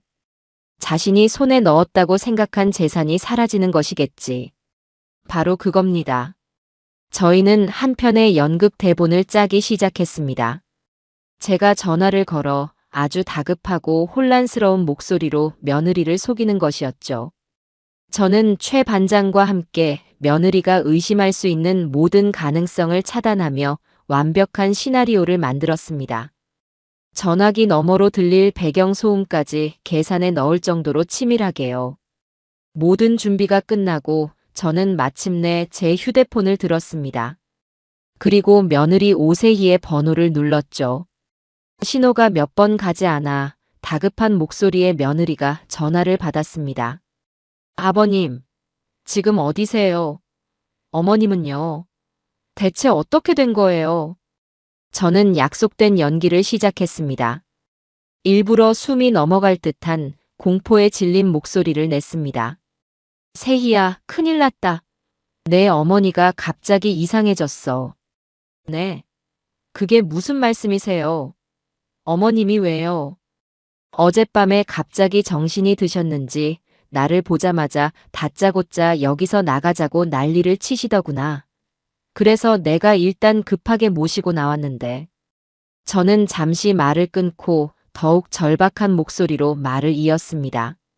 그런데 지금 자기가 그동안 고생한 것에 대한 보상을 받아야겠다며 우리 집이랑 상가 명의를 전부 자기 앞으로 돌려놓지 않으면 다 폭로하겠다고 협박하고 계신다. 내가 지금 겨우 말리고는 있는데 막무가내야. 이대로는 안 되겠다.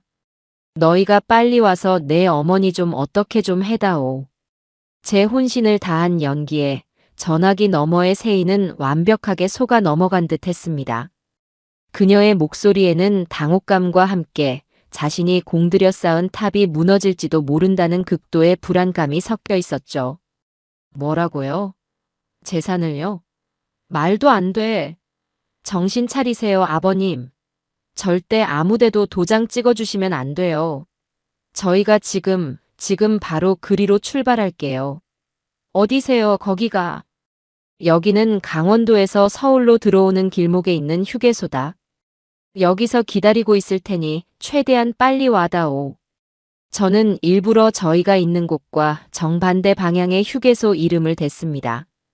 그들이 허탕을 치고 시간을 버리게 만들기 위함이었죠. 네, 알겠어요.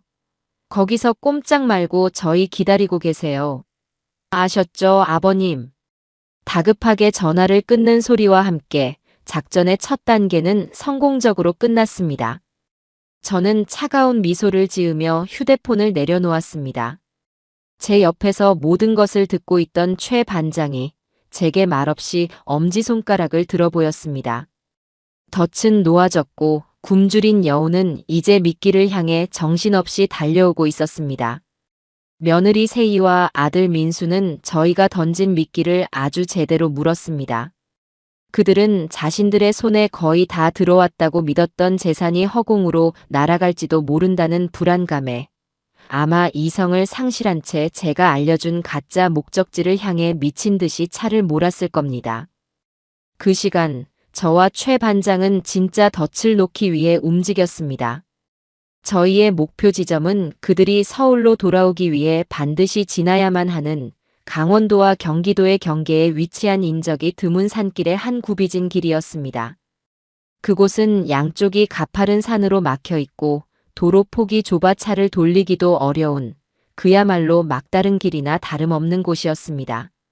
미리 도착한 경찰 병력은 도로 양쪽의 숲속에 몸을 숨기고 만반의 준비를 갖춘 채 두 사람이 나타나기만을 기다렸습니다. 저 역시 최 반장과 함께 도로가 한눈에 내려다 보이는 언덕 위의 차 안에서 숨을 죽인 채 아래를 내려다보고 있었죠. 시간이 흐를수록 제 심장은 점점 더 세차게 방망이질 치기 시작했습니다.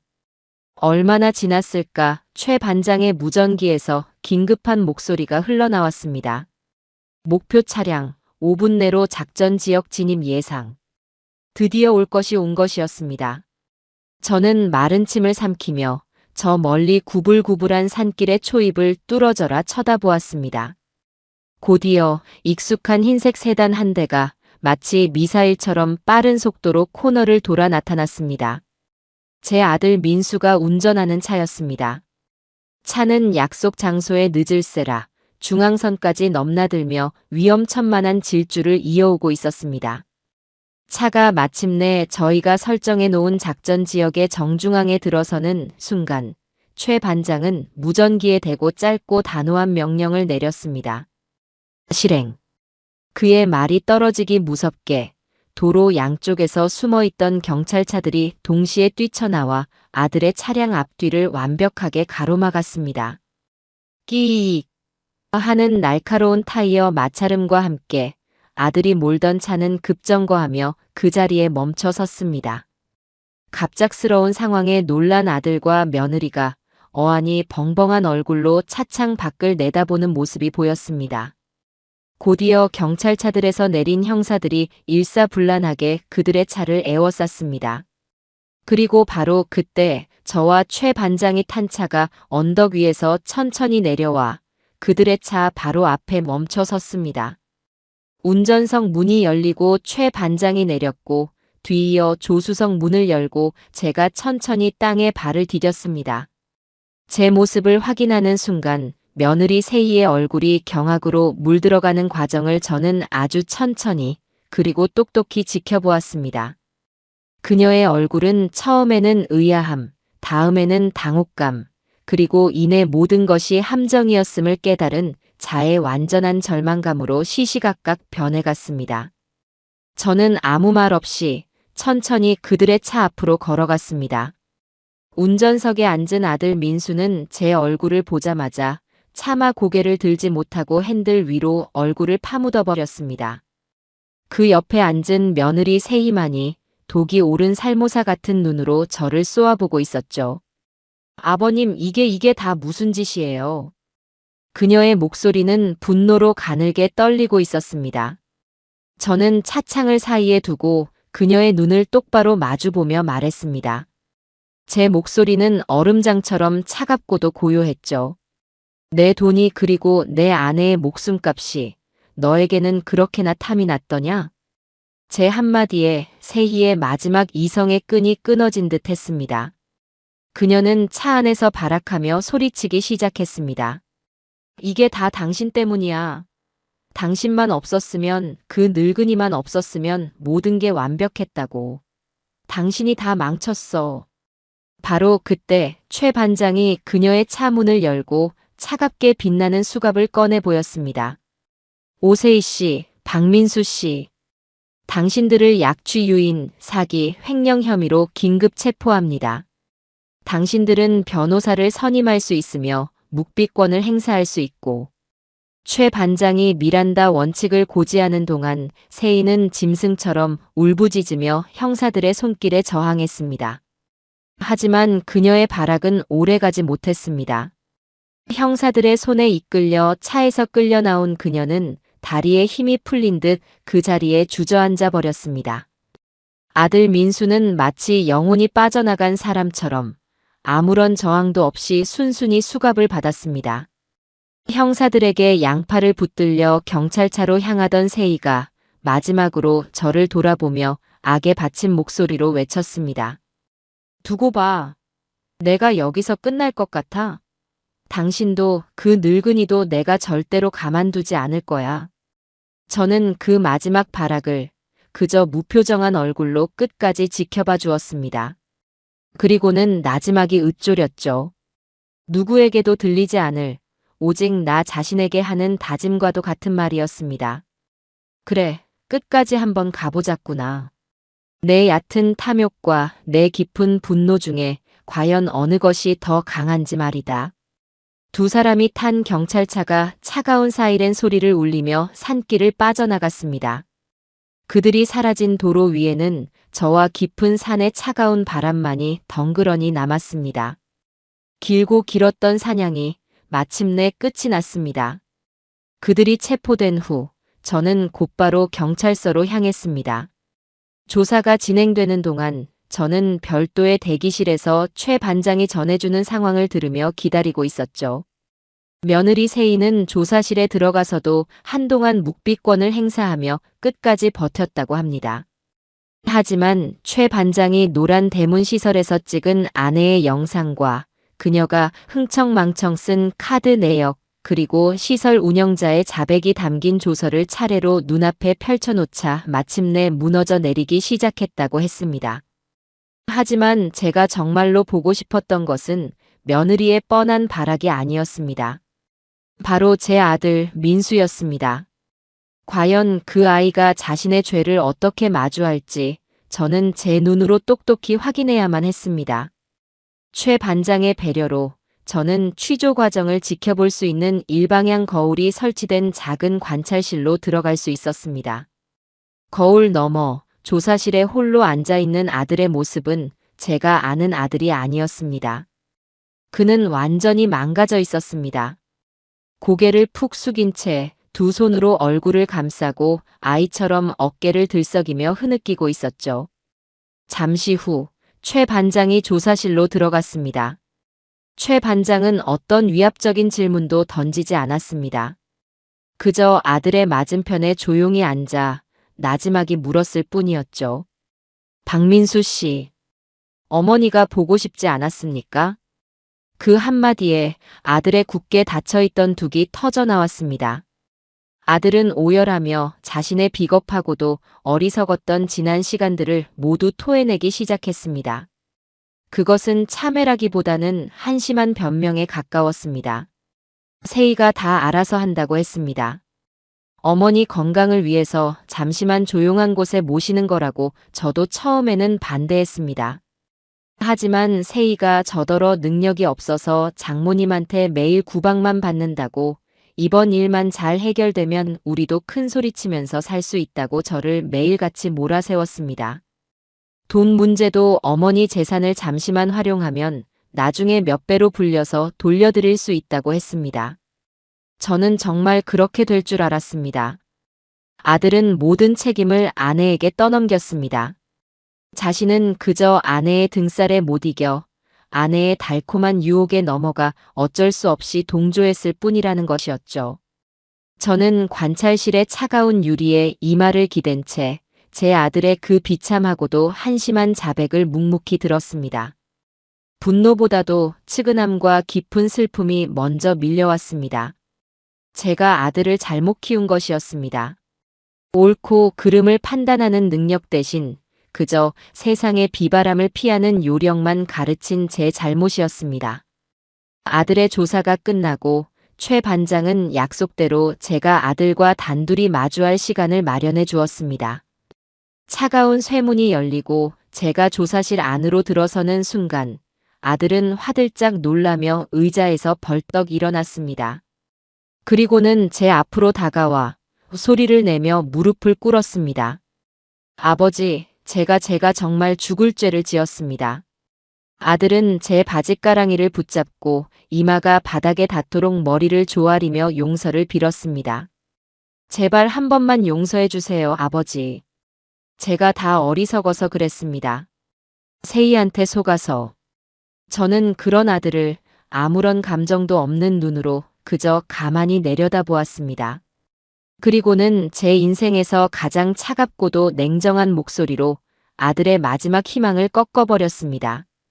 용서. 제 나지막한 한마디에 아들의 울음소리가 멎었습니다.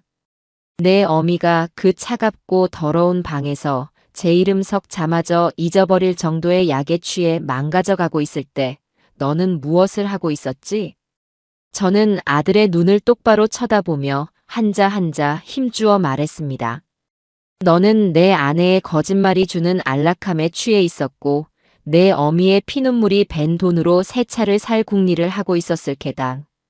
민수야, 너는 속은 것이 아니다. 너는 진실을 외면하기로 너 스스로가 선택한 것이다.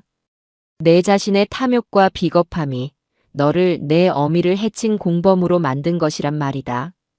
제 말은 비수처럼 날아가 아들의 심장에 박혔습니다. 아들은 아무런 대답도 하지 못한 채 그저 고개를 떨구고 바닥만 내려다보고 있었죠. 저는 그런 아들에게 마지막 선고를 내렸습니다. 오늘 이 시간부로 나한테 아들은 없다. 그리고 병상에 누워있는 내 어미에게도 더 이상 아들은 존재하지 않는다. 가서 내가 저지른 죄의 대가를 내 남은 인생을 바쳐 뼈저리게 치르도록 해라. 그리고 다시는 우리 앞에 나타나지 마라. 저는 그 말을 끝으로 미련 없이 돌아섰습니다. 등 뒤에서 저를 부르는 아들의 절규가 들려왔지만 저는 단 한 번도 뒤돌아보지 않았습니다. 조사실의 육중한 철문을 닫고 길고 긴 복도를 걸어 나오는 동안 제 눈에서는 뜨거운 눈물이 흐르고 있었습니다. 그것은 아들에 대한 연민의 눈물이 아니었습니다. 제 손으로 직접 제 아들과의 인연을 끊어내야만 했던 한 아버지의 슬프고도 참담한 눈물이었습니다. 경찰서의 길고 차가운 복도를 걸어 나오는 제 등 뒤로 아들의 절규가 희미한 메아리가 되어 맴돌았습니다. 하지만 저는 단 한 번도 뒤돌아보지 않았습니다. 제 눈에서 흐르던 뜨거운 눈물은 어느새 차갑게 식어 제 뺨 위로 마른 기를 내고 있었죠. 그것은 슬픔의 눈물이 아니었습니다. 제 손으로 직접 썩어 문드러진 제 살을 도려내야만 했던 한 가장의 참혹하고도 비장한 결의의 증거였습니다. 이제 제게 남은 것은 단 하나, 제 아내 순자를 온전히 회복시키고 이 모든 비극을 만들어낸 자들에게 합당한 죗값을 치르게 하는 일이었습니다. 며칠 뒤 이 사건은 언론을 통해 세상에 알려지기 시작했습니다. 처음에는 폐륜 며느리의 시어머니 사건과 같은 자극적인 제목으로 사회면 한 구석을 차지하더니 강원도 산골의 그 끔찍한 노란 대문 시설의 실체가 드러나면서 순식간에 전국적인 사건으로 번져나갔습니다. 저희가 구해낸 노인들 외에도 이미 그곳에서 쓸쓸히 생을 마감한 분들이 더 있었다는 사실이 밝혀지면서 국민적인 공분은 하늘을 찔렀습니다. 병원에는 기자들이 진을 쳤고 제 휴대폰은 하루에도 수십 통씩 걸려오는 취재 요청 전화로 불이 날 지경이었습니다. 저는 모든 인터뷰를 정중히 거절했습니다. 지금 제게는 세상의 관심보다 병상에 누워있는 아내의 희미한 숨소리가 더 중요했으니까요. 아내의 상태는 더디지만 아주 조금씩 나아지고 있었습니다. 의식은 돌아왔지만 후유증으로 여전히 현실과 환상을 오가는 듯 보였습니다. 어떤 날은 저를 알아보며 희미하게 웃다가도 어떤 날은 갑자기 겁에 질린 아이처럼 이불 속에 얼굴을 파묻고 온몸을 떨기도 했죠. 그럴 때마다 저는 아무 말 없이 그저 아내의 곁을 지키며 작은 손을 잡아주는 것밖에는 할 수 있는 일이 없었습니다. 시간이 흘러 마침내 심판의 날이 다가왔습니다. 며느리 오세희와 시설 운영자 일당에 대한 첫 재판이 열리는 날, 저는 아내의 병실을 잠시 간병인에게 맡기고 법원으로 향했습니다. 법정 방청석은 이미 기자들과 피해자 가족들로 가득 차 발 디딜 틈조차 없었습니다. 잠시 후 피고인석으로 들어서는 며느리의 모습이 보였습니다. 수의를 입은 그녀의 모습은 제가 알던 그 화려하고 당당했던 모습이 아니었습니다. 얼굴은 반쪽이 되어 있었고 눈은 퀭하게 들어가 있었죠. 하지만 그 눈빛만은 여전히 도끼로 가득 차 있었습니다. 그녀는 방청석에 앉은 저를 발견하고는 순간 저주를 퍼붓는 듯한 눈빛으로 저를 쏘아보았습니다. 저는 그 시선을 피하지 않고 그저 묵묵히 마주 보았습니다. 재판은 검사의 모두 진술로 시작되었습니다. 검사는 차갑고 냉정한 목소리로 며느리 오세희가 얼마나 치밀하고 계획적으로 저희 부부의 재산을 노렸는지, 그리고 그 과정에서 인간으로서 차마 해서는 안 될 짓을 저질렀는지를 하나씩 열거해 나갔습니다. 노란 대문 시설의 끔찍한 내부 영상이 법정 스크린에 재생될 때 방청석 곳곳에서는 탄식과 흐느낌이 터져 나왔습니다.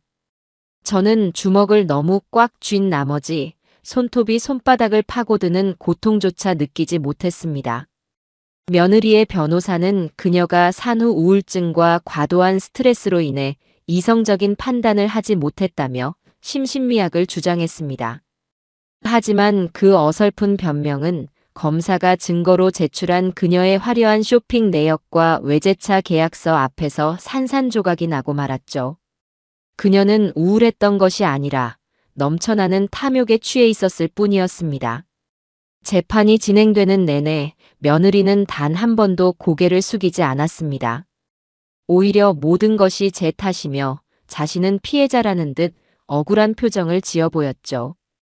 그 뻔뻔한 모습에 저는 법정 안에서 소리를 지르고 싶은 충동을 몇 번이나 억눌러야만 했습니다. 몇 차례의 재판이 더 이어지고 마침내 선고 공판일이 되었습니다. 그날따라 법정의 공기는 유난히 무겁고 엄숙하게 느껴졌습니다. 재판장이 자리에서 일어나 판결문을 읽어 내려가기 시작했습니다. 피고인 오세희는 판사의 낮고 엄중한 목소리가 법정 전체에 울려 퍼졌습니다. 피해자인 시어머니에 대한 최소한의 존중과 연민도 없이 오직 자신의 경제적 이익을 위해 피해자를 생명의 위협이 명백한 장소에 유인하고 방치하였으면 그 과정에서 피해자의 재산을 편취하여 호화로운 생활을 영위하는 등 그 죄질이 이루 말할 수 없이 불량하고 반인륜적이다. 또한 피고인은 법정에 이르기까지 자신의 잘못을 뉘우치기는커녕 터무니없는 변명으로 일관하며 피해자에게 2번의 상처를 안겨주었다. 이에 재판부는 피고인이 우리 사회로부터 장기간 격리되어 참회와 속죄의 시간을 갖게 하는 것이 마땅하다고 판단한다. 주문, 피고인 오세희를 징역 15년에 처한다.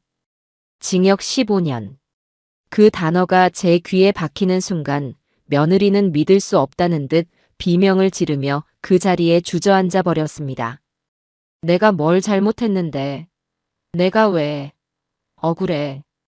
그녀는 법정 경위들에게 끌려나가면서까지 악에 받친 목소리로 저주를 퍼부었습니다. 시설 운영자와 직원들 역시 중형을 선고받고 법의 엄중한 심판을 받게 되었죠. 아들 민수에 대한 재판은 며칠 뒤 다른 법정에서 조용히 진행되었습니다. 아들은 모든 혐의를 인정하고 재판 내내 고개를 숙인 채 눈물만 흘렸다고 합니다. 아들의 변호사는 그가 아내의 강압에 못 이겨 범행에 가담하게 된 점, 그리고 깊이 뉘우치고 있는 점 등을 들어 선처를 호소했죠.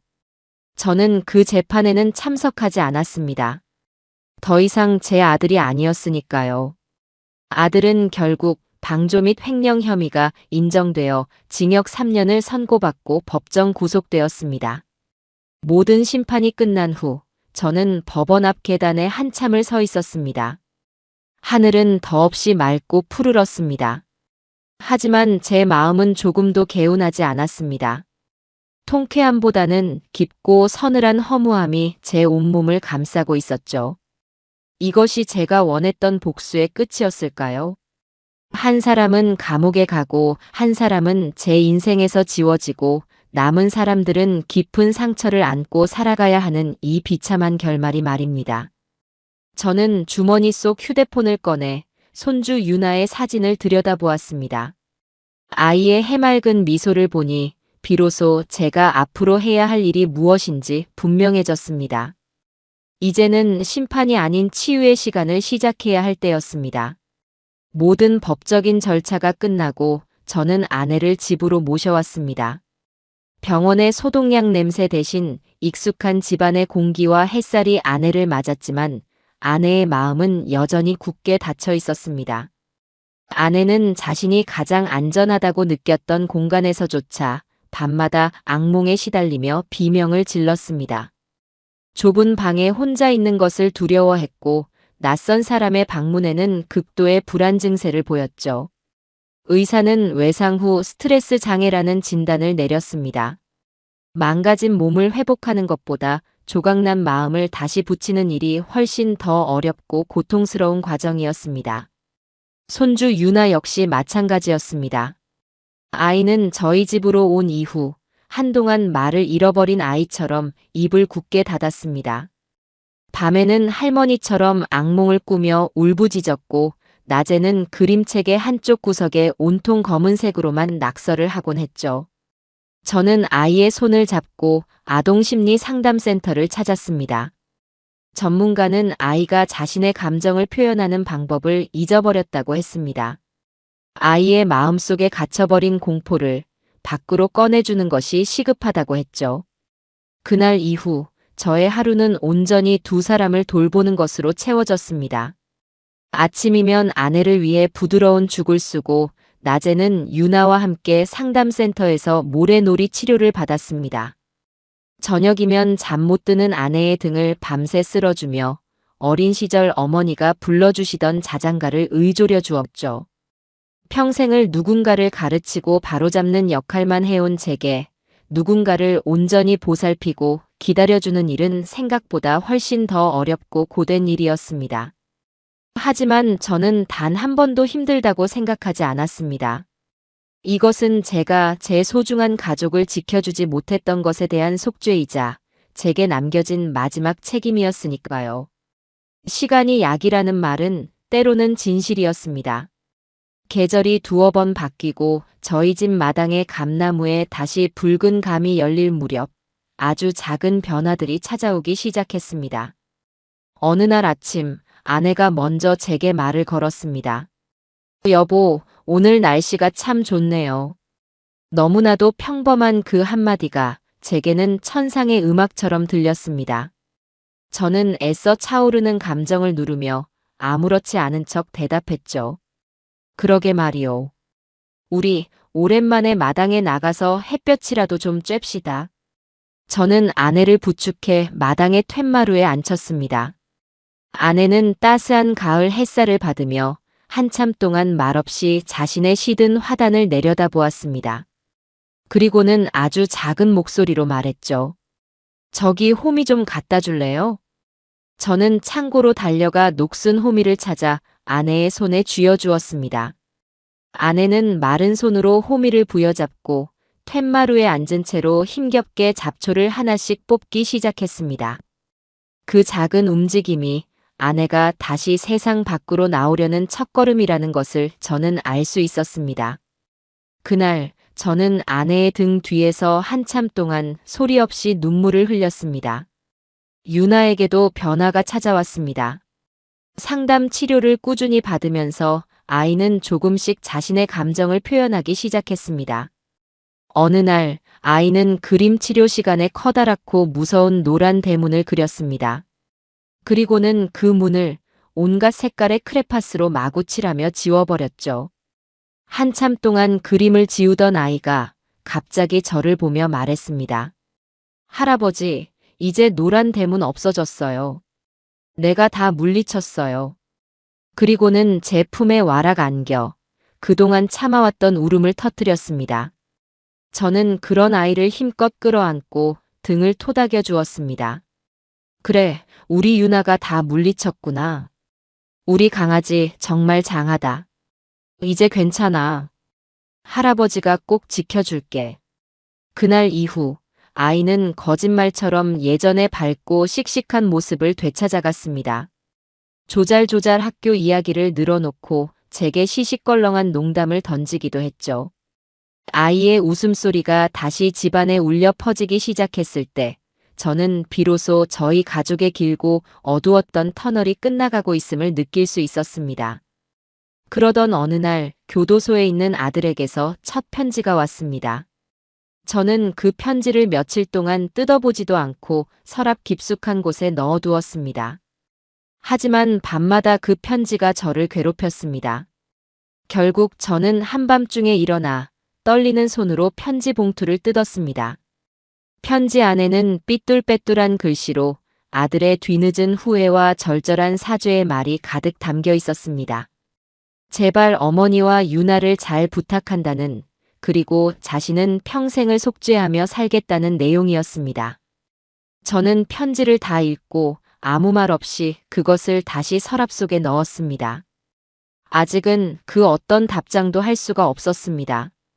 상처를 보듬는 시간은 생각보다 훨씬 더 길고 더딘 과정이었습니다. 세월은 강물처럼 흘러 끔찍했던 그날의 기억 위로 얇은 시간의 퇴적층을 쌓아 올렸습니다. 아내는 더 이상 악몽을 꾸지 않았고 예전처럼 마당의 텃밭을 가꾸며 소소한 기쁨을 찾았습니다. 웃음을 되찾았지만 예전처럼 소리내어 웃는 대신 그저 입가에 희미한 미소를 머금을 뿐이었죠. 그 미소 속에 지워지지 않는 슬픔의 흔적이 남아있다는 것을 저는 알 수 있었습니다. 손주 유나는 어느새 씩씩한 초등학생이 되었습니다. 아이는 가끔씩 엄마와 아빠에 대해 물었지만 그때마다 저와 아내는 그저 아주 먼 곳에 아주 중요한 일을 하러 가셨단다라고 둘러댈 수밖에 없었죠. 아이가 모든 진실을 감당하기에는 아직 너무 어렸으니까요. 그러던 어느 날 저는 동네 상가 조합의 오랜 지인에게서 아들의 소식을 전해 듣게 되었습니다. 몇 달 전 형기를 마치고 출소했다는 것이었습니다. 아들은 저희 집 근처를 찾아오지 못하고 서울 변두리의 한 작은 고시원에서 지내며 건설 현장에서 막노동으로 생계를 이어가고 있다고 했습니다. 그 소식을 듣는 제 마음은 복잡하기 그지없었습니다. 인연을 끊었다고 다짐했지만 그래도 피는 물보다 진한 것일까요? 추운 겨울밤 그 아이가 차가운 방에서 홀로 웅크리고 있을 모습을 상상하니 가슴 한구석이 저릿하게 아파왔습니다. 그날 저녁 저는 아내에게 조심스럽게 아들의 소식을 전했습니다. 아내는 아무 말 없이 그저 창밖의 어둠만 한참을 바라보았습니다. 저는 아내가 아들을 원망하고 있을 것이라 생각했습니다. 그런데 한참의 침묵 끝에 아내가 제게 던진 말은 제 예상을 완전히 빗나가는 것이었습니다. 여보, 그 아이 밥은 제대로 챙겨 먹고 있을까요? 아내의 눈에는 원망이 아닌 굶주린 자식의 끼니를 걱정하는 어미의 연민이 가득 담겨 있었습니다. 그 순간 저는 깨달았습니다. 제가 아무리 아들과의 인연을 끊어내려 해도 어미와 자식의 천류는 결코 끊어낼 수 있는 것이 아니라는 사실을요. 며칠 뒤 아내가 새벽부터 일어나 분주하게 음식을 만들기 시작했습니다. 아들이 평소에 좋아하던 장조림과 멸치볶음, 그리고 따뜻한 소고기 뭇국이었죠. 저는 아내가 무엇을 하려는지 짐작할 수 있었지만 아무것도 묻지 않았습니다. 아내는 정성껏 만든 반찬들을 보온 도시락에 담고 그 옆에 서툰 글씨로 짧은 편지를 써서 함께 넣었습니다. 밥 잘 챙겨 먹어라. 유나는 잘 크고 있다. 어미가. 저는 그 도시락을 들고 수소문에서 알아낸 아들의 고시원으로 향했습니다. 차마 아들을 직접 마주할 용기가 없어 저는 경비실에 도시락을 맡기며 아들의 이름만 알려주고 돌아섰습니다. 그날 밤 제 휴대폰으로 모르는 번호의 문자 메시지 한 통이 도착했습니다. 감사합니다, 어머니. 그리고 죄송합니다, 아버지. 짧은 문자였지만 그 안에는 아들의 수만 가지 감정이 담겨 있다는 것을 느낄 수 있었습니다. 저는 그 문자를 아내에게 보여주었습니다.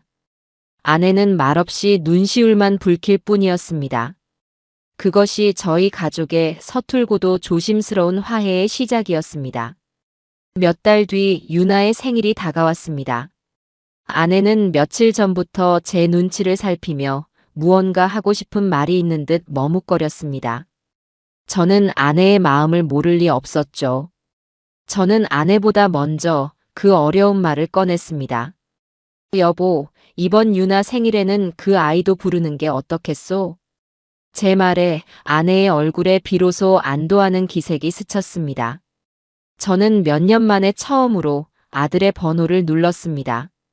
전화기 너머로 들려오는 아들의 목소리는 많이 변해 있었습니다. 세상의 풍파에 닳고 달아 거칠고도 낮게 가라앉아 있었죠. 저녁 먹으러 오너라. 유나가 보고 싶어 할 게다. 유나의 생일날 저녁, 아들은 약속된 시간에 맞춰 저희 집으로 왔습니다. 몇 년 만에 마주한 아들의 모습은 몰라보게 늙고 초췌해져 있었습니다. 하지만 예전에 그 비겁하고 나약했던 눈빛은 사라지고 그 자리에는 깊은 회한과 삶의 무게가 담겨 있었죠. 아들은 현관에 들어서자마자 저희 부부 앞에 큰 절을 올렸습니다. 그리고는 아무 말 없이 눈물만 뚝뚝 흘렸습니다. 그날의 저녁 식사는 아주 어색하고 조용했습니다. 유나만이 아무것도 모른 채 오랜만에 만난 아빠의 옆에 앉아 신이 나서 제잘거렸죠. 아들은 그런 유나의 얼굴을 차마 제대로 쳐다보지도 못하고 밥그릇에 고개만 파묻고 있었습니다. 아내는 그런 아들의 그릇 위에 말없이 장조림 한 점을 올려주었습니다. 그 순간 아들은 더 이상 참지 못하고 식탁에 엎드려 아이처럼 서럽게 울기 시작했습니다. 완벽한 용서는 아니었습니다. 어쩌면 평생 저희의 상처는 완전히 아물지 못할지도 모릅니다. 하지만 그날 저희는 깨진 그릇의 조각들을 아주 서툴고 느리게 다시 맞추어 보기 시작했습니다. 그것은 용서가 아닌 손주를 위한, 그리고 남겨진 저희 자신들을 위한 최소한의 배려였습니다. 아들과의 어색한 재회가 있은 후 또 한 번의 가을이 찾아왔습니다. 아내의 건강은 이제 완연히 회복되어 예전처럼 맑은 웃음소리를 되찾았습니다. 아들은 한 달에 한두 번씩 저희 집을 찾아와 말없이 집안의 굳은 일을 돕고 가곤 했습니다. 저희는 여전히 아들과 많은 대화를 나누지는 않았지만 그 묵묵한 시간 속에서 서로의 상처가 조금씩 아물어가고 있음을 느낄 수 있었습니다. 어느 맑은 가을날 오후 아내와 함께 툇마루에 앉아 붉게 물들어가는 감나무를 보고 있을 때였습니다. 아내가 문득 아주 오래전의 약속을 꺼냈습니다. 여보, 기억나요? 당신 친구분이랑 스위스 가시기 전에 나중에 꼭 같이 가자고 약속했던 거. 저는 말없이 고개를 끄덕였습니다. 그것은 끔찍한 악몽이 시작되기 전 저희의 마지막 행복했던 기억이었습니다. 이제는 갈 수 있을 것 같아요.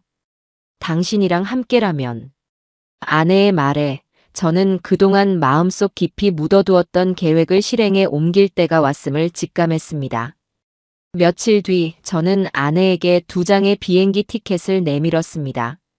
목적지는 스위스 취리히. 40년도 더 된 낡고 빛바랜 약속을 마침내 지키게 된 것이었습니다. 아내는 티켓을 받아들고 아이처럼 환하게 웃었습니다. 그 웃음은 제가 지난 몇 년간 그토록 보고 싶었던 순수하고 가식 없는 진짜 웃음이었습니다. 여행 당일 공항으로 향하는 길은 몇 년 전과는 완전히 다른 풍경이었습니다. 뒷좌석에는 손주 유나와 아들 민수가 함께 타고 있었죠. 유나는 할머니, 할아버지의 첫 해외여행에 자기가 더 신이 나서 스위스에 가면 초콜릿을 사다 달라고 연신 조잘거렸습니다. 아들은 그저 말없이 운전만 했지만 룸미러로 비치는 그의 얼굴에는 희미한 미소가 걸려 있었습니다. 공항에 도착해 출국 수속을 밟기 전 저희는 잠시 작별 인사를 나누었습니다. 아들은 저희 앞에 깊이 허리를 숙였습니다. 아버지, 어머니 부디 행복하게 즐거운 여행만 하고 오십시오. 저는 그런 아들의 어깨를 몇 년 만에 처음으로 두드려 주었습니다. 그리고는 아주 나지막이 말했죠. 유나, 잘 부탁한다. 아들은 제 말에 눈물을 글썽이며 세차게 고개를 끄덕였습니다. 유나는 제 다리에 매달려 할머니, 할아버지, 선물 꼭 사오셔야 해요. 라며 애교를 부렸습니다. 저는 아이의 머리를 쓰다듬어주고 아내의 손을 잡고 출국장으로 들어섰습니다. 몇 년 전 친구의 손을 잡고 들어섰던 바로 그 길이었습니다. 하지만 이번에는 제 옆에 있는 아내의 손에서 느껴지는 온기 덕분에 조금도 외롭거나 불안하지 않았습니다. 스위스의 풍경은 제가 기억하는 것보다 훨씬 더 아름다웠습니다. 만년설이 쌓인 융프라우의 정상에서 저희는 뜨거운 커피를 마시며 말없이 서로를 바라보았습니다. 아내는 제 어깨에 머리를 기댄 채 작은 목소리로 말했습니다. 여보, 고마워요. 나를 포기하지 않아줘서. 그리고 우리 민수 용서해줘서요. 저는 그런 아내의 머리를 쓰다듬으며 대답했습니다. 용서라기보다는 그저 이해하게 된 것뿐이요. 완벽한 사람은 세상에 없지. 우리 모두는 실수를 하고 또 상처를 주며 살아가는 불완전한 존재들이니까. 중요한 것은 그 실수를 어떻게 책임지고 그 상처를 어떻게 보듬어 안고 살아갈 것인가 하는 점이겠지. 저희는 그곳에서 길고 길었던 저희의 지난 시간들을 정리하고 또 앞으로 남은 시간들을 이야기했습니다. 더 이상 저희에게는 원망도 미움도 남아있지 않았습니다. 그 모든 감정의 소용돌이를 지나고 나니 마침내 평온이 찾아온 것이었죠. 여행을 마치고 집으로 돌아왔을 때 저희를 가장 먼저 반긴 것은 마당 감나무에 마지막으로 매달려 있던 홍시 하나였습니다. 마치 저희를 기다렸다는 듯이 가장 아름다운 빛깔로 붉게 익어 있었죠. 저는 그 홍시를 따서 아내와 반으로 나누어 먹었습니다. 달콤하고 부드러운 맛이 입안 가득 퍼졌습니다. 진정한 행복은 알프스의 장엄한 설경이 아니라 바로 이 작고 소박한 일상 속에 있다는 것을 저희는 길고 긴 고통의 시간을 지나고 나서야 비로소 깨닫게 되었습니다. 폭풍은 지나갔고 저희는 더 단단해졌어요. 그리고 저희의 남은 날들은 저 홍시처럼 달콤하고 따뜻할 것이라고 저는 굳게 믿습니다.